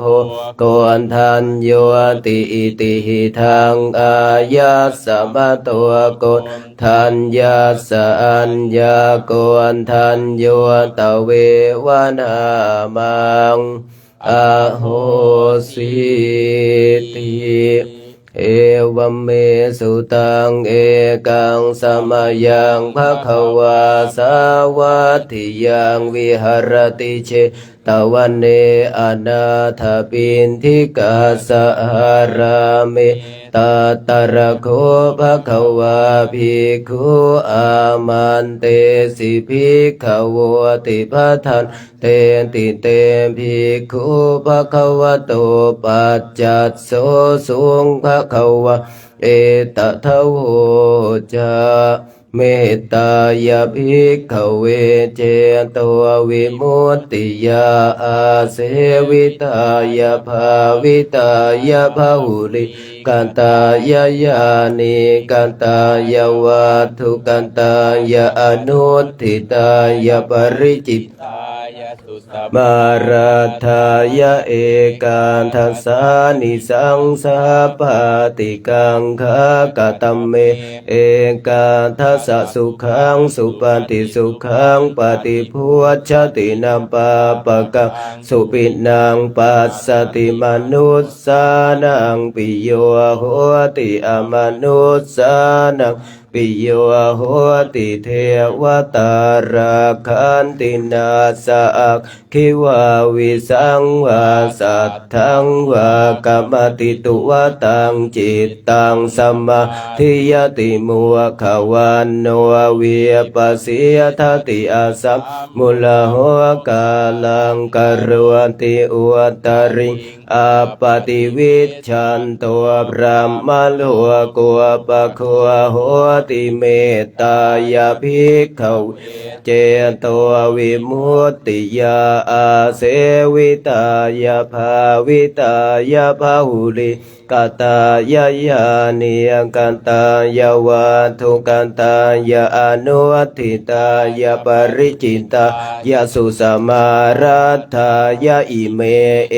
กะทัสสานิสังสาปาติกังคติอิธรรมโวจะภควะอาตมนาเตภิกขุภควะโตภาสิตังอภินันทุนติหันธรรมยังปฏิทานาคาทายุพนามาเสยาเทวตาสันติวิหารวาสินีทุเปคะเรโพธิคะเรตหิงตหิงตาธรรมทานเนนะภวันตุปูชิตาโสทิงกรุณเตทวิหารมันดาเดเทราจมัชฌานวกาจะภิกขโวสารามิกาทานปฏิอุปาสกาขามาจะเทสานิขมาจะอิสราสัปปานภูตาสุขิตาภวันตุเตชะลาพุชาเยปิจาอันดาสัมภวาสังเสทชาตาอัทโวปปาติกานิยานิกังธรรมวรังปฏิจจเต สัพเพปิทุกขัสสะกโรนตุสังขยังทาตุจิรังสตังธัมโมธัมมัทธราจะปุคลา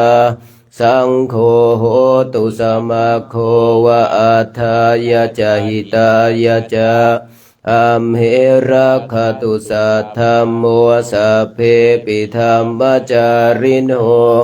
วุทิงสัมปะปุณายามะธัมเมอริยปเวทิเตปะสันนาโหนตุสัพเพปิปานิโนพุทธัสสะสะเนสัมมาทารังปเวชชันโตกาเลเทโวปวัสสันตุวุธิภาวายสัตตานังสมิทธังเนตุเมทะนิงมาตาปิตาจะอัตตระชังนิจจังรักขันติปุตตะกังเอวังธัมเมนราชาโน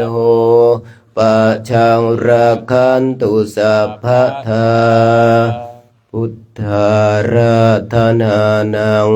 ธัมมาราธนานังสังฆาราธนานัง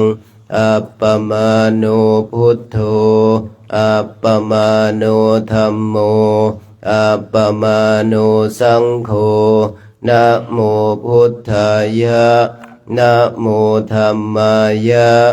นะโมสังฆายะพุทโธเมนะโธธัมโมเมนะโธสังโฆเมนะโธพุทธบูชาธัมมบูชาสังฆบูชานิพพานะปัจจโยโหตุจบธรรมชาติแต่เพียงเท่านี้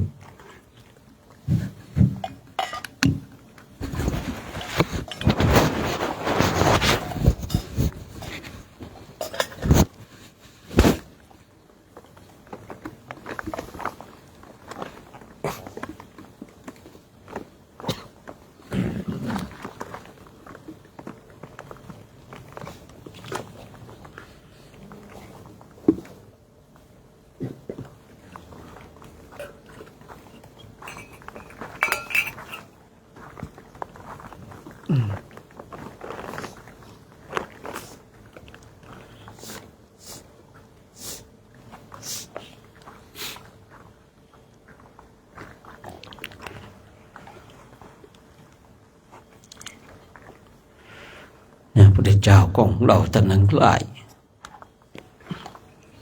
พระองค์ทรงแสดงธรรมเพื่อคนหรือสัตว์ให้ออกจากห่วงวัฏสงสารพระเจ้าจะบัติขึ้นแต่ละพระองค์นี่เกิดนานเหลือเกินพระเจ้าแต่ละพระองค์นั้นเมื่ออุบัติขึ้นแล้วก็ขนสัตว์ออกจากห่วงวัฏสงสารมากเหลือเกินแต่ละพระองค์นั้นเอาบัตรขึ้นเพื่ออนุเคราะห์โลก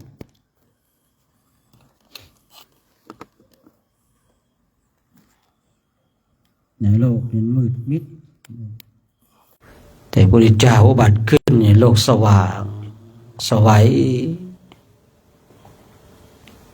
โลกนั้นเลยทำให้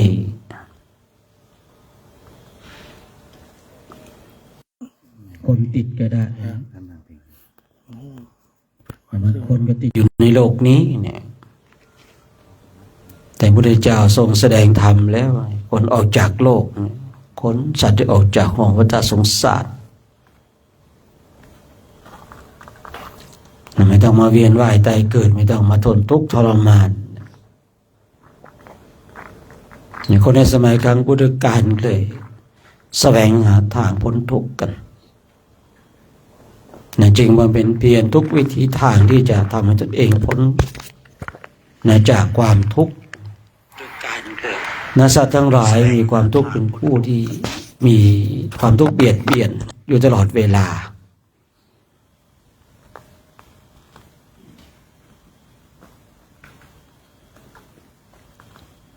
ความทุกข์ทั้งหลายเบียดเบียนสัตว์ไม่ว่าจะยืนเดินนั่งและนอนในเวลาเดินความทุกข์ก็เบียดเบียน เวลานอนความทุกข์ก็เบียดเบียนเวลายืนความทุกข์ก็เบียดเบียนเวลานั่งความทุกข์ก็เบียดเบียนเรามีความทุกข์เป็นผู้ที่เบียดเบียนอยู่ตลอดเวลาผู้ที่มีสติมีปัญญาเมื่อรู้ว่ามีความทุกข์เป็นผู้เบียดเบียนแล้วก็อย่าหาทางออกจากกองทุกข์คนที่ไม่มีสติไม่มีปัญญาถึงแม้ว่าจะมีความทุกข์เบียดเบียนอยู่ตลอดเวลาแต่เขาก็ไม่หาหนทางออกจากกองทุกข์ทุกคนจะมีสติมีปัญญาหรือไม่ถูกความทุกข์เป็นผู้ที่มีความทุกข์เบียดเบียนอยู่ตลอดเวลาคนจะปฏิบัติธรรมหรือไม่ปฏิบัติธรรมคนจะเกิดอยู่ในชน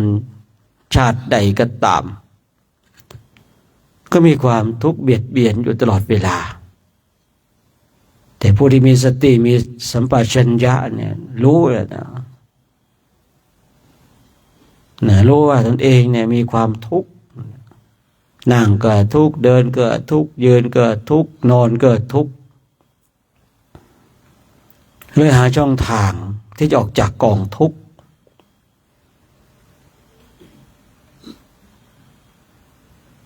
ในสมัยครั้งพุทธกาลเลยมีเจ้าลัทธิมีคณาจารย์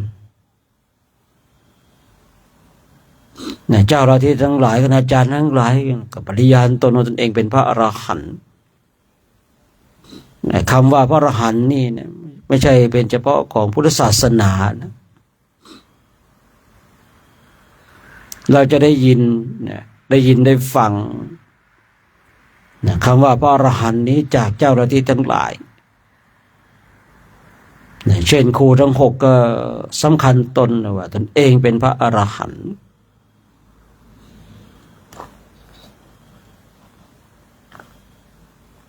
เช่นอุรุเวนกัสสปะก็ว่าตนเองเป็นพระอรหันต์คือคำว่าพระอรหันต์เนี่ยไม่ใช่เป็นคำของพุทธศาสนานะ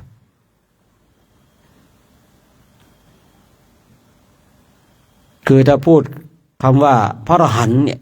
เป็นคำของบุคคลที่อยากจะออกจากวัฏสงสารนี้ก็พูดได้คือคนทั้งหลายอย่างเช่นอุรุเวนกัสสปะก่อนหน้านั้นไม่ได้รู้จักพระพุทธเจ้านะแต่ก็สำคัญตนว่าตนเองเป็นพระอรหันต์ที่เคยคุยกับพระพุทธเจ้าของเราเนี่ยที่ทรงแสดงฤทธิ์ปราบอยู่ตั้งนานนะครับนะประโยคสุดท้ายมหาสมณะนี้เนี่ยเก่งมีฤทธิ์มากมีอานุภาพมากแต่ก็ไม่เป็นพระอรหันต์เหมือนกับเรา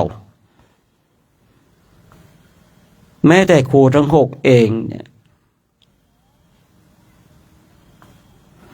ครูทั้งหกเองก็สำคัญตนในช่วงที่เศรษฐีอยากรู้ว่าบนโลกนี้จะมีพระอรหันต์ไหม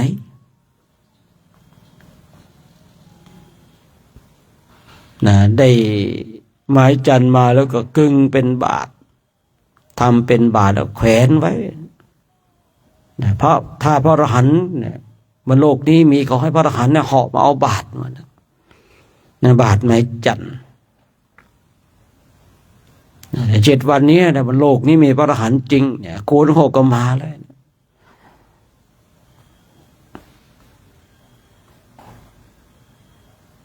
มาขอบาท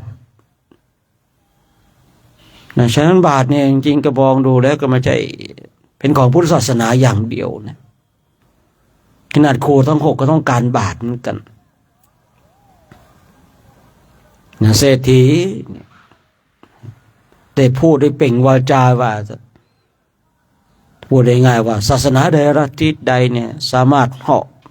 ขึ้นไปเอาบาทได้ตนเองพร้อมกับ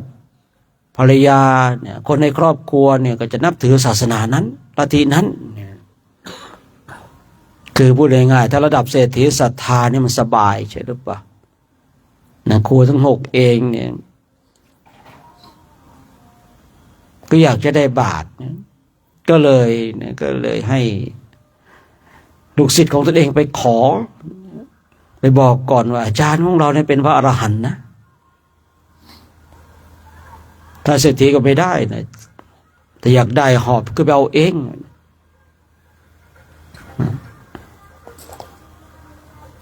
นะครูทั้งหกเองนะก็เลย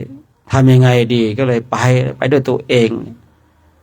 นะทำท่าจะเหาะนะแต่ว่าเตรียมตัวกับลูกศิษย์ไว้ก่อนแล้วว่า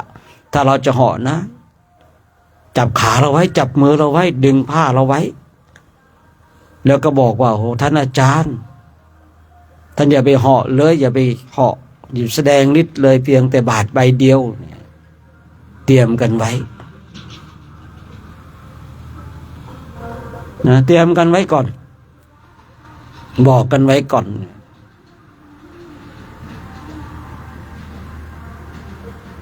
พอมาถึงหน้างานแล้วเนี่ยก็จะเหาะเนี่ยลูกศิษย์ก็จับไว้อาจารย์อย่าเหาะเลยนะอย่าเหาะเพียงแต่เห็นแก่บาทเลยอาจารย์ก็ว่ายังไงวะเนี่ยเราจะเหาะไปแล้วเนี่ยลูกศิษย์ของเราไม่ให้เหาะให้บาทเราเถอะนะแม้แต่ครูทั้งหกเองก็อยากได้บาทเหมือนกันนะบาทไม่จันทร์ในวันที่หกผ่านไปในวันที่เจ็ดการเวลาผ่านไปก็ไม่มีใครเหาะเศรษฐีโลกนี้คงไม่มีพระอรหันต์หรอก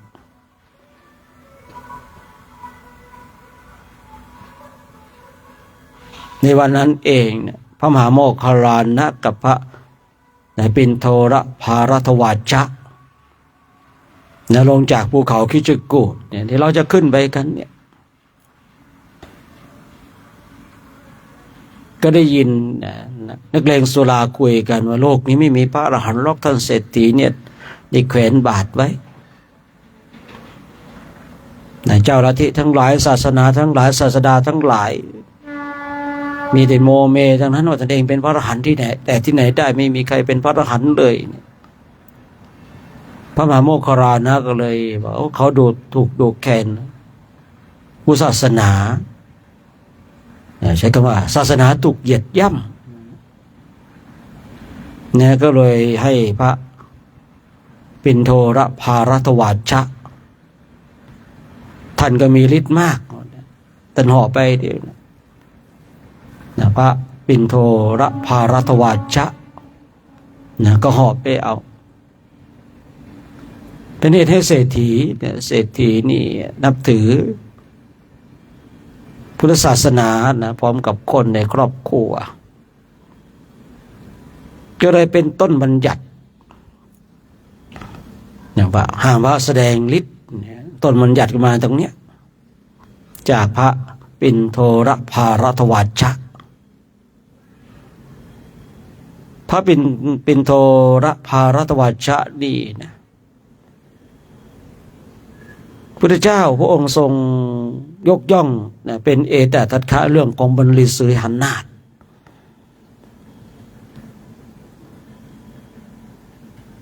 คือพูดง่ายๆว่าแม้แต่อยู่ที่หน้าพระพักตร์ของพุทธเจ้าหรือว่าอยู่ในบริเวณของพุทธเจ้าอยู่นะก็จะพูดว่าใครสงสัยในมรรคในผลถามเราได้พูดง่ายๆทั้งต่อหน้าและรับหลังเนี่ยพระปิณโทรภารทวาชะก็พูดถ้าใครสงสัยในเรื่องของมรรคเรื่องของผลเนี่ยถามเราได้คือพูดง่ายๆว่าถ้าสาวกองค์อื่นๆเนี่ยก็จะไม่กล้าพูดเช่นนี้เนี่ยถ้าเรามองดูแล้วก็เหมือนว่าพระปิณโทรภารทวาชะนี่ไม่ให้ความเคารพหรือเปล่าคือถ้าเรามองในชาติปัจจุบันเนี่ยอาจจะมีความเคลือบแคลงสงสัยแต่ถ้าเราย้อนไปในอดีตในสมัยของพุทธเจ้าปทุมมุตตละพระปิณโทรภารทวาชะนี่เกิดเป็นสีหะ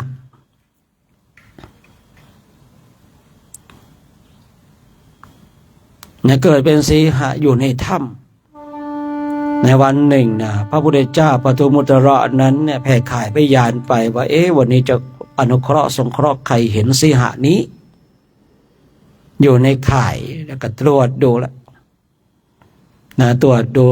ถ้าเราไปเนี่ยสีหะนี้เนี่ยก็จะมีความเริ่อมใสพระองค์ก็เข้าไปเลยพอสีหะนี้ออกไปหาล่าเหยื่อพระพุทธเจ้าปทุมมุตระเลยนั่งอยู่ตรงนั้นในถ้ำแทนที่ของสีหะพอสีหะเขาเข้ามาปุ๊บก็เห็นบุรุษนี้เนี่ยมานั่งแทนที่เราเนี่ยคนทั้งหลายนะไม่กล้าที่จะมาในถ้ำนี้สัตว์ทั้งหลายไม่กล้าที่จะมาเบียดเบียนแต่บุรุษนี้เนี่ยต้องไม่ธรรมดาอย่างแน่นอนนะสีหะนี้ก็เลยเนี่ยบูชาคอยอารักขาทุกวันเนี่ยก็จะบรรลือสีหนาฏส่งเสียงไปกำราบสัตว์เล็กสัตว์น้อยห้ามมารบกวน พระพุทธเจ้าปทุมมุตระเพราะพระพุทธเจ้าปทุมมุตระเนี่ยเข้าสมาบัติเพื่อที่จะอนุเคราะห์สงเคราะห์สีหานี้ก็เลยบูชาบูชาด้วยดอกไม้นี่ขนาดเป็นสัตว์นะเนี่ยยิ่งมีใจเริ่มใสศรัทธาทุกๆวันในช่วงที่พระพุทธเจ้าปทุมมุตระนี่เข้าสมาบัติเนี่ยตอนเช้าเนี่ยสีหานี้ก็ต้องส่งเสียงบรรลือออกไปนะเสียงของสัตว์เนี่ยราชสีห์ก็ดีเสือก็ดีเนี่ยสัตว์ทั้งหลายย่อมกลัวนะ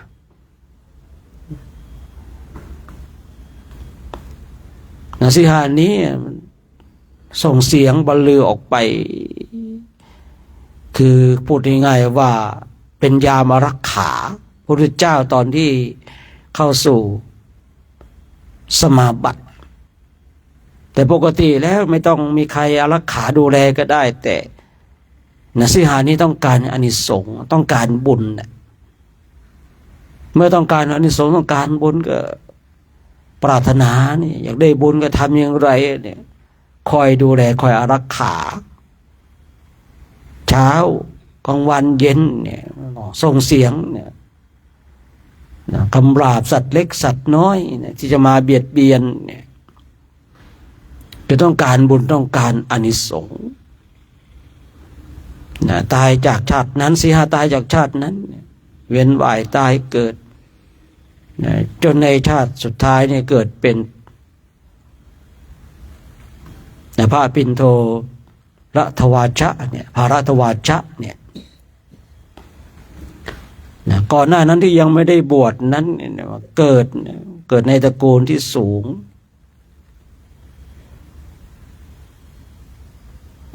เป็นหนุ่มที่ศึกษาศิลปวิทยานี่เก่งจบไตรแพทย์ว่าไตรแพทย์นี่เก่งเหลือเกินจบเรียนเก่งแต่มีข้อเสียคือชอบกินพูดง่ายๆแล้วกินจุกกินจิกกินจนแบบในคราวที่ตนเองตั้งตนเป็นอาจารย์เนี่ยมีคนมาศึกษาศิลปวิทยาและลูกศิษย์ทั้งหลายก็ทิ้งไปหนีไปเพราะว่ารับในการกินของอาจารย์ไม่ได้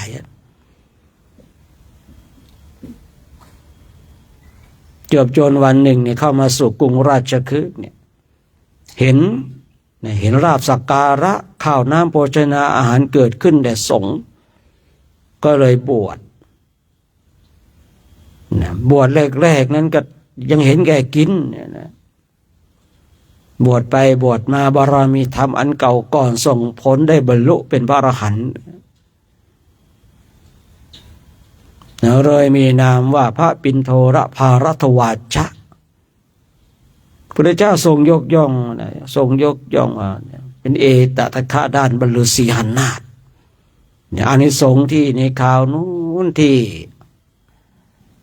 อารักขาพระพุทธเจ้าปทุมมุตระนั่นทุกสิ่งทุกอย่างมันมีเหตุมีผลแล้วลองคิดดูเนาะคิดดูว่ากล้าบรรลุสีหนาฏกล้าพูดว่า บุคคลใดใครก็ได้สงสัยในมรรคในผลให้ถามเรา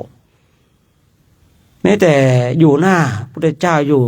ใกล้พุทธเจ้าก็มีคำพูดเช่นนี้ออกจากพระปิณโทรภารัตวาชะคือปกติเรามองดูบางทีอยู่ใกล้ครูบาอาจารย์อย่างเงี้ยแล้วถึงแม้ว่าเราจะรู้เนี่ยเราก็ทำเป็นคนไม่รู้เนี่ยเรามีความสามารถเราก็ปิดบังความสามารถเนี่ยเพราะว่าเคารพครูบาอาจารย์ใช่หรือเปล่า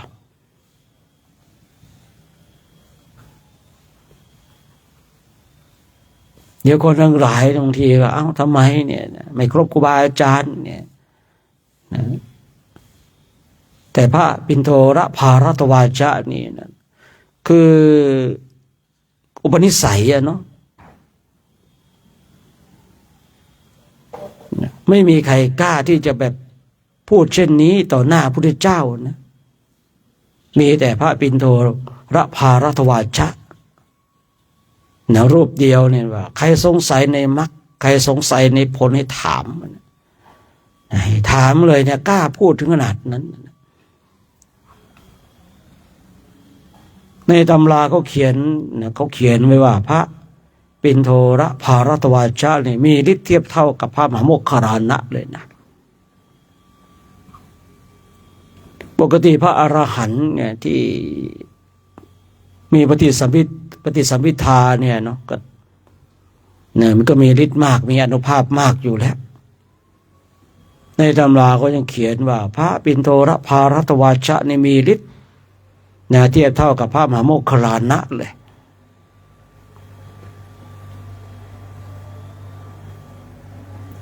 ปิณโทร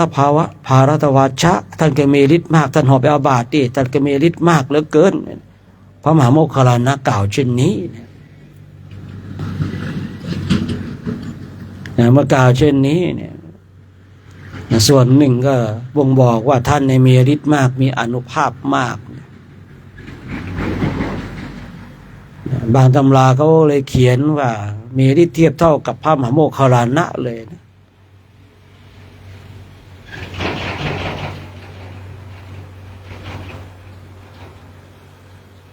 ะก่อนหน้านั้นยังไม่ได้เป็นพระอรหันต์ก็เห็นแก่กินเห็นแก่ฉันนะแต่เมื่อได้เป็นพระอรหันต์แล้วเนี่ยคือความเป็นพระอรหันต์ในบางสิ่งบางอย่างก็จะทำลายได้แต่บางสิ่งบางอย่างก็ทำลายไม่ได้นะความเป็นพระอรหันต์เนี่ยแต่ถ้าความเป็นพระพุทธเจ้าเนี่ยบางทีก็ทำลายอธิยาศัยอันเก่าก่อนได้แต่พระอรหันต์เนี่ยทำลายไม่ได้นะพระอรหันต์นี่ทำลายอาสวะกิเลส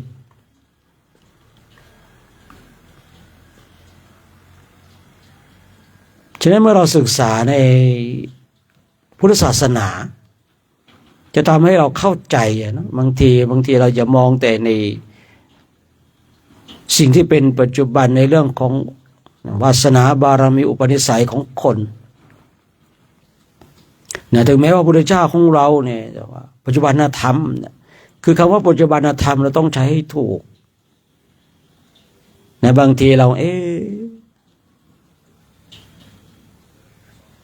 กับพระองค์ทรงให้ดูปัจจุบันธรรมเนี่ยเราก็จะตัดสินในเรื่องสิ่งที่เป็นปัจจุบันธรรมจะทำให้คลาดเคลื่อนจากหลายๆสิ่งหลายๆอย่างได้แต่ถ้าเราดูในสิ่งที่เป็นอดีตชาติเราก็จะเข้าใจอะไรอย่างพระปิณโทรภารัตวาชะเนี่ย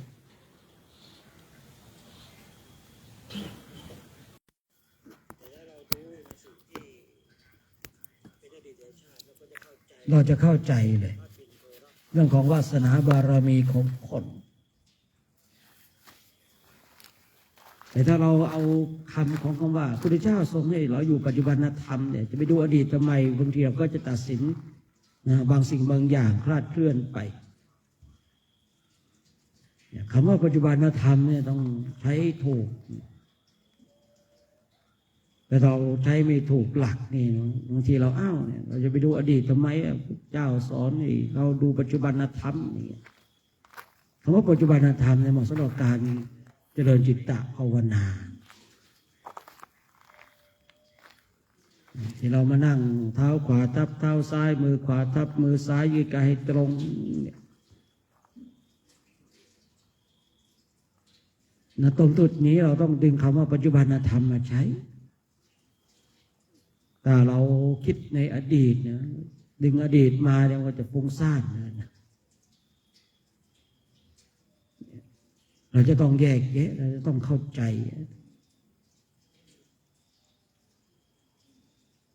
เนี่ยศึกษาในประวัตินะของสาวกของพระพุทธเจ้าแล้วก็ทำให้เข้าใจได้ชัดเจนขึ้นย้อนกลับมาตรงคำที่ว่าเนี่ยผมชอบใจมากเลยนะใครสงสัยในเรื่องของมรรคเรื่องของผลขอให้ถาม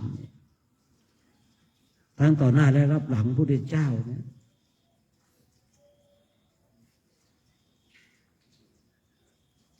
ถ้าเรามองดูโอ้โหช่างกล้าพูดนะถ้าเรามองดูนั่นโอ้โหอยู่หน้าพระพักตร์พระพุทธเจ้าอะไรยังกล้าพูดเช่นนี้เนี่ยถ้าเรามองในเรื่องของปัจจุบันธรรมกับเรื่องนี้นะว่าขนาดอยู่หน้าพระพุทธเจ้าแล้วยังกล้าพูดเนี่ยอาจหาญเหลือเกินกล้าหาญเหลือเกินเนี่ยถ้าเราใช้คำว่าดูปัจจุบันธรรมแต่ถ้าเราย้อนกลับไปในอดีตนะนี่คืออุปนิสัยนะที่ในชาติหนึ่งที่เกิดเป็นสีหะนะในพระพุทธเจ้าปทุมมุตละนะก็จะทำให้เราเข้าใจว่าอ๋อเนี่ย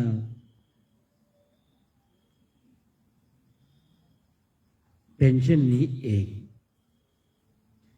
วันนี้เลยนำเรื่องของพระปิณโตภารทวาชะมาพูดมาคุยแต่ว่าเรื่องราวของท่านก็มีมากนะมีมากแต่ก็พูดคุยพอให้เราได้เข้าใจไว้มีแนวทางพยายามที่จะคุยเรื่องราวเกี่ยวกับพุทธศาสนาปีนี้เลยคิดเอาเรื่องของสาวกนะมาพูดมาคุยนะเพราะว่าบางรูปนะก็มีความเกี่ยวข้องกับสถานที่ที่เราไปฉะนั้นในเช้าวันนี้เนี่ยก็ฝากไว้นะให้เราเป็นผู้ที่มีความเพียรพยายามฝึกฝนอบรมนะทำให้มากเจริญให้มากซึ่งกรรมฐานเราตั้งจิตไว้ถูกต้องแล้วที่จะมาจาริกทุดงในประเทศอินเดียและเนปาลนะเพื่อที่จะเดินตามรอยพระพุทธเจ้าเราเนี่ยโชคดีที่เดินตามรอยพระองค์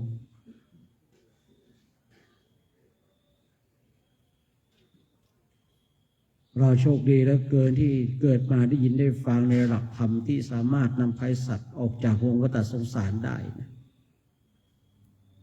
ดังนั้นเรามาภาคเพียรภาวนาผู้พูดเองก็ได้ยุติการใช้เสียงไปเรานั่งมาเป็นเพียรภาวนาจนกว่าจะได้เวลาในการแผ่เมตตานะ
เขาเรียกมันจะเป็นถ้าในอินเดียนี่เป็นมาขนาดนี้จำมีประมาณที่สงสัยทำได้ดีอ่ะขึ้นโฆษณาอย่างที่อย่างเราขึ้นเลยไม่ถอดใช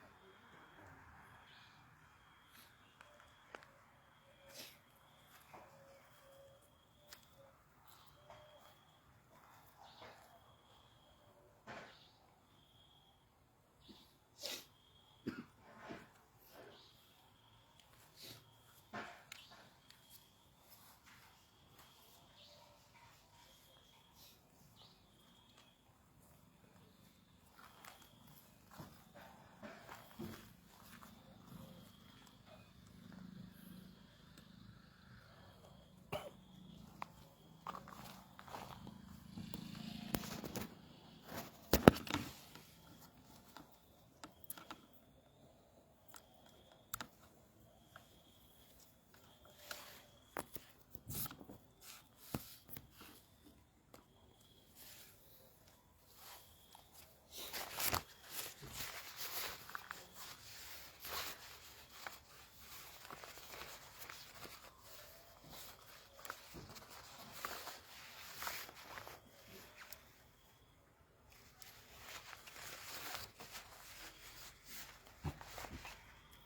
ก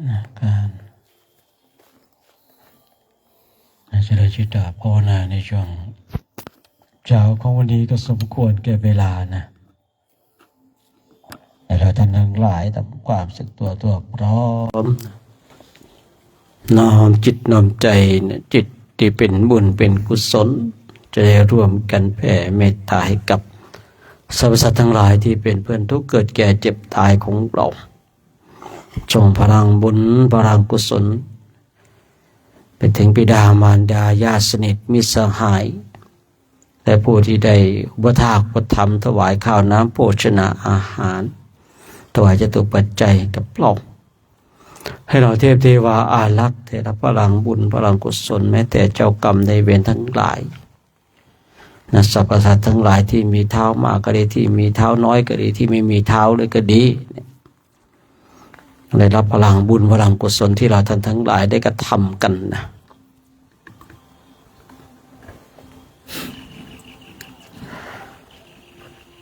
สัพเพสัตตาอาเวลาโหนตุขอสรรพสัตว์ทั้งหลายทั้งปวง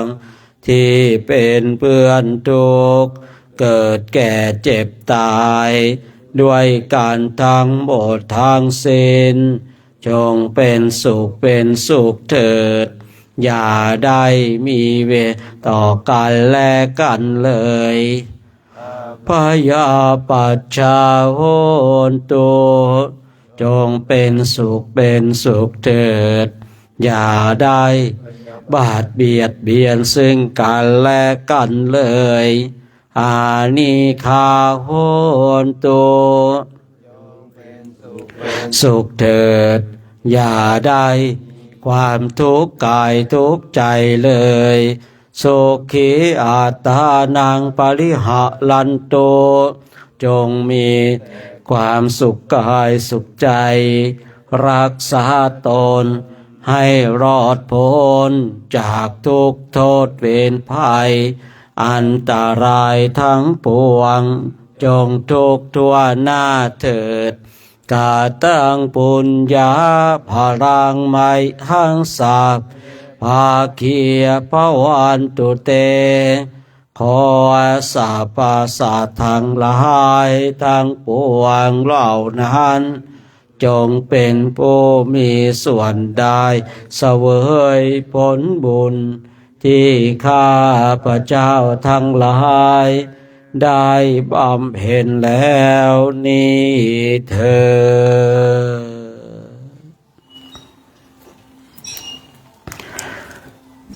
ดเจ้านี้ก็ต้องขออนุโมทนาสาธุการกับคณะพระภิกษุสงฆ์องค์สามเณรแล้วก็แม่ชีแล้วก็อุบาสิกาแล้วก็ญาติโยมที่ชมและสดอยู่ทางบ้านเนาะช่วงนี้คณะพระภิกษุสงฆ์ก็ยังทำหน้าที่ของตนเองในวันนี้เราก็จะได้เข้าสู่กรุงราชคฤห์ละตอนนี้ยังอยู่ในสวนตันหนุ่มวันนี้เราพักที่วัดไทยรัตติวันมหาวิหารของท่านพระอาจารย์ดร.บุญสนองเราท่านทั้งหลายอาจจะได้เจอที่ใต้ต้นพระศรีมหาโพธิ์ที่ได้ไปร่วมสาธยายพระไตรปิฎกแต่ท่านพระอาจารย์นั้นบินกับไทยด่วนถามโยมเมื่อวานโอกาสครับผม ว่าไงครับทางวัดไทยรัตติวันขอรวมบุญ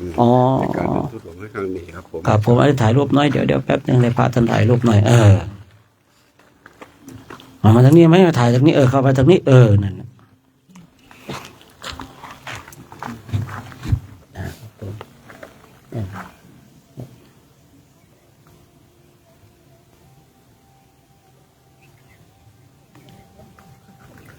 นะครับผมครับผมครับผมโมทนานะโมทนากับท่านพระอาจารย์แล้วก็โมทนากับทางวัดไทยรัตติวันมหาวิหารนะครับผมได้นำโดยท่านพระอาจารย์ดร.มหาบุญสนองเนาะวันนี้ได้ร่วมถวายจตุปัจจัย กับทางโครงการเนี่ยก็ให้เราท่านทั้งหลายร่วมอนุโมทนากันวันนี้ก็ปีนี้ถวาย 20,000 รูปีเนาะสาธุซึ่งทุกๆปีเองนะเรามาพักที่นี่นะตั้งแต่ปีเล็กๆนะตั้งแต่วัดนี้ยังไม่มีอะไรนะตอนนี้มีเยอะแล้วนะในวันนี้เองเนี่ยที่ผมบอกว่าในประเทศอินเดียเนี่ยแต่วัดเก่าๆไม่ได้ผุดขึ้นใหม่นะผมมีส่วนร่วมนะทีนี้เองก็เคยเนี่ยร่วมซื้อที่ดินถวายนะมาหลายๆปีสมัยก่อนยังไม่ได้เป็นแบบนี้นะครับผมแม้แต่คณะของเราก็เลยเคยมาช่วยนะในการก่อสร้างช่วงที่ท่านอาจารย์ดร.บุญสนองนี่ท่านได้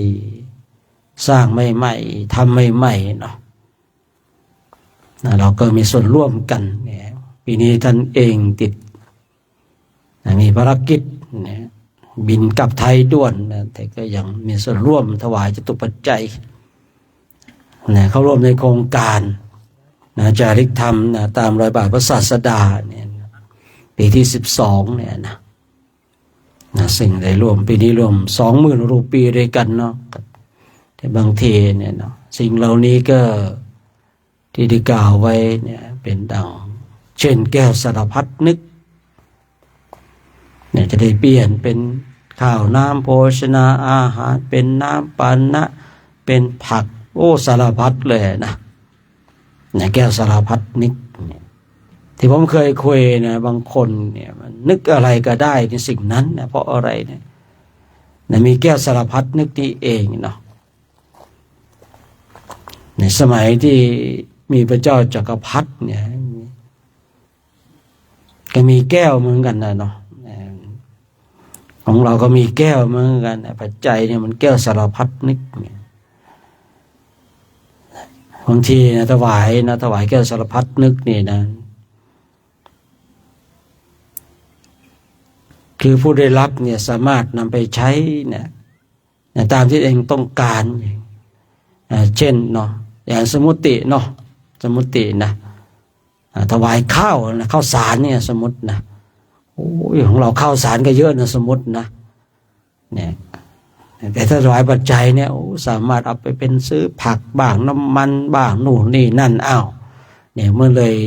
อันนี้ทรงเลยเกิดขึ้นกับบุคคลที่ถวายแก้วสารพัดนึกคือนึกอะไรก็ได้เนาะนึกอะไรก็ได้เนี่ยถวายแก้วสารพัดนึกมีโอกาสแล้วก็ขวนขวายกันทำกันไปบุญกุศลเนี่ยเรามาจาริกทุดงในประเทศอินเดียและเนปาลเนี่ยคือเนี่ยเราสิ่งใดที่มันเป็นบุญก่อให้เกิดบุญเนี่ยเราก็ทำไปทานเราก็ไม่ทิ้งเนาะทานเราก็ไม่ทิ้งภาวนาเราก็ทำศีลเราก็รักษามาอยู่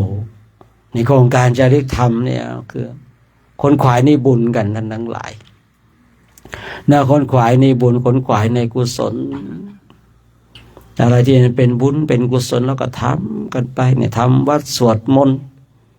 เจริญธรรมกรรมฐานเนี่ยเห็นเราก็เห็น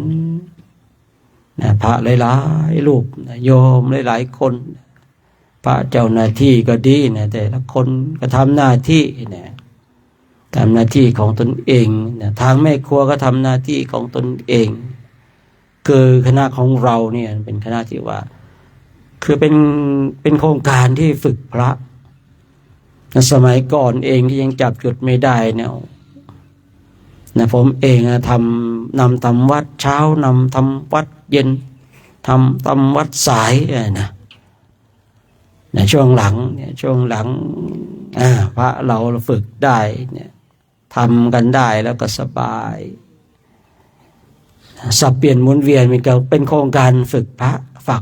ฝึกพระให้เป็นผู้นำฝึกพระให้กล้าแสดงออกเพราะว่าเราเนี่ยจะต้องเติบโตภายภาคหน้าเราอาจจะได้เป็นเจ้าวาดเป็นผู้นำคนผู้นำหมู่คณะอย่างเงี้ยนะเราก็มาขนขวายมาทำ วันนี้เราเป็นผู้ตามวันข้างหน้าเราอาจจะเป็นผู้นำเราก็ต้องอาศัยการฝึกฝนอาศัยการอบรมนะว่าไงแม่ชีแม่ชีร่วมบุญนะสาธุสาธุนะแม่ชีก็รู้ว่าบุญกันกับทุกวันเนาะโมทนาสาธุร่วมเดินไม่พอร่วมบุญด้วยเนาะร่วมเดินไม่พอร่วมบุญนะโชคดีนะร่วมบุญไม่พอนะร่วมเดินด้วยนะแล้วก็ร่วมวิ่งด้วยเนาะ ร่วมทุกอย่างเลยนะ อะไรที่อยู่ในอะไรอยู่ในโครงการเนี่ยร่วมทุกอย่างเนี่ยร่วมเดินร่วมบุญร่วมวิ่งนะร่วมหิวนะร่วมอดนะเมื่อวานเดินมาก็นึกขำท่านพระครูเนาะ โอ้เห็นก็ยากเนาะหมดแรงเนาะหมดแรงกันก็นี่แหละนะเป็นปกติของเรานะครับผมเนาะบางทีเนี่ยน้ำปัญนะเนี่ยผมเห็นคุณค่าตรงจุดนี้เลยถวายน้ำปัญนะในช่วงที่ในระหว่างเดินนะบางทีมันได้น้ำปัญนะแล้วมันมีกำลังเนาะมันเดินไปได้นะเดินต่อไปได้นะเพราะบางวันเราก็ฉันข้าวเช้าเนี่ยแต่วันนี้คงจะฉันเช้าอีกนิดนึงเนี่ยเพราะว่ามีจุดพักเนี่ย1 2 3 4 5ที่รู้นะครับที่ต้องพักแน่นอนเลย5ที่นะเพราะว่าตรงจุดนี้เนี่ยต้องไปพักแล้วก็เห็นท่านวิทย์บอกว่าทางวัดอยู่ข้างหน้าเรา2 วัดเนี่ยเขาจะนิมนต์เราไปแวะไปพักดื่มน้ำชากาแฟด้วยเนาะแล้วก็นู้นนะทางเข้าดูมันไกลเหลือเกินเนาะแต่ก็ไกลจริงๆนะนู้นนะที่ทางเข้าเมืองเข้ากรุงราชคฤห์นะที่พระเจ้าพิมพิสารได้มาพบเจอกับพระมหาโพธิสัตว์โน่นแหละแล้วก็เป็นสถานที่พระมหาโพธิสัตว์ได้ขอฉันข้าวนะตรงจุดนั้นนะตรงโน้นไปตรงโน้นแล้วก็ไปหลายๆที่ลองดูอีกทีนึงเนาะเนี่ยถ้าไม่มืดเนี่ยจะพาแวะที่เคยคุยฟังที่พระเจ้าโศกขุดนะพระบรมสารีริกธาตุนะถ้าไม่มืดจะพาไปสวดมนต์ไหว้พระตรงนั้นผมก็ชอบใจตรงจุดนั้นนะฉันก็ฝากไว้เนาะวันนี้ก็ขออนุโมทนากับทางวัดไทยวัดไทยรัตติวันมหาวิหารเนาะได้ร่วมถวายจตุปัจจัยขออนุโมทนากับคณะพระภิกษุสงฆ์แม่ชีอุบาสกอุบาสิการ่วมกันถวายจตุปัจจัยในช่วงเช้านี้พร้อมกับคณะพระภิกษุสงฆ์ก็ขออนุโมทนาสาธุการบุญใดกุศลใดที่เราท่านทั้งหลายได้กระทำก็ขอให้บุญนั้นกุศลนั้นจงนำพาท่านทั้งหลายจงมีความสุขมีความสงบมีความร่มเย็นคิดสิ่งประการใดที่เป็นไปโดยชอบประกอบในธรรมแล้วก็ขอให้สิ่งนั้นจงสำเร็จด้วยเถิดเดี๋ยวเราร่วมกันให้พรนะอายุโทภราโทเทียโลวานาโทปฏิภาณโททาตาเม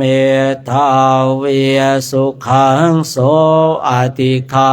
จติอายุงทัตตวาภลังนังสุขังจะปฏิภาณโททิคายุยาสวาโหติยาทายาโทปปาชติติ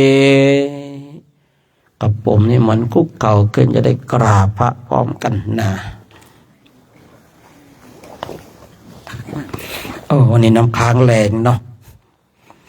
เดี๋ยวมันจะหนักยิ่งกว่านี้อีกนะวันต่อไปนะ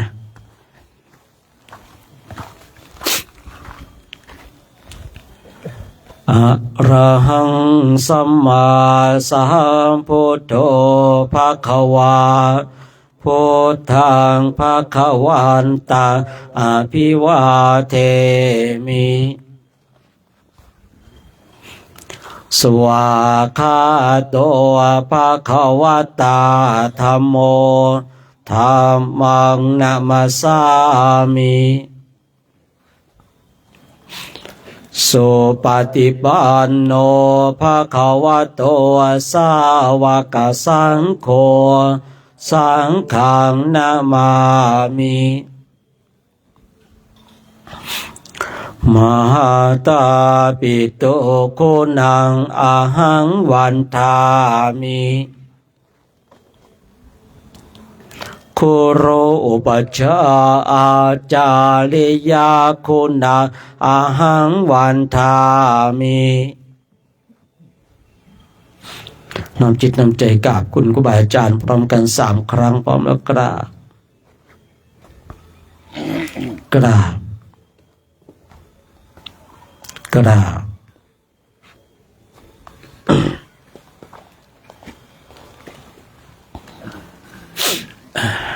พระภิกษุสงฆ์พร้อมใจกันกราบพระอาจารย์โชคชัยพร้อมกันพร้อมแล้วกราบ สาธุ กราบกราบ สาธุนะสามเณรแม่ชีพร้อมแล้วกราบกราบกราบกราบเสร็จแล้วก็กลับนะ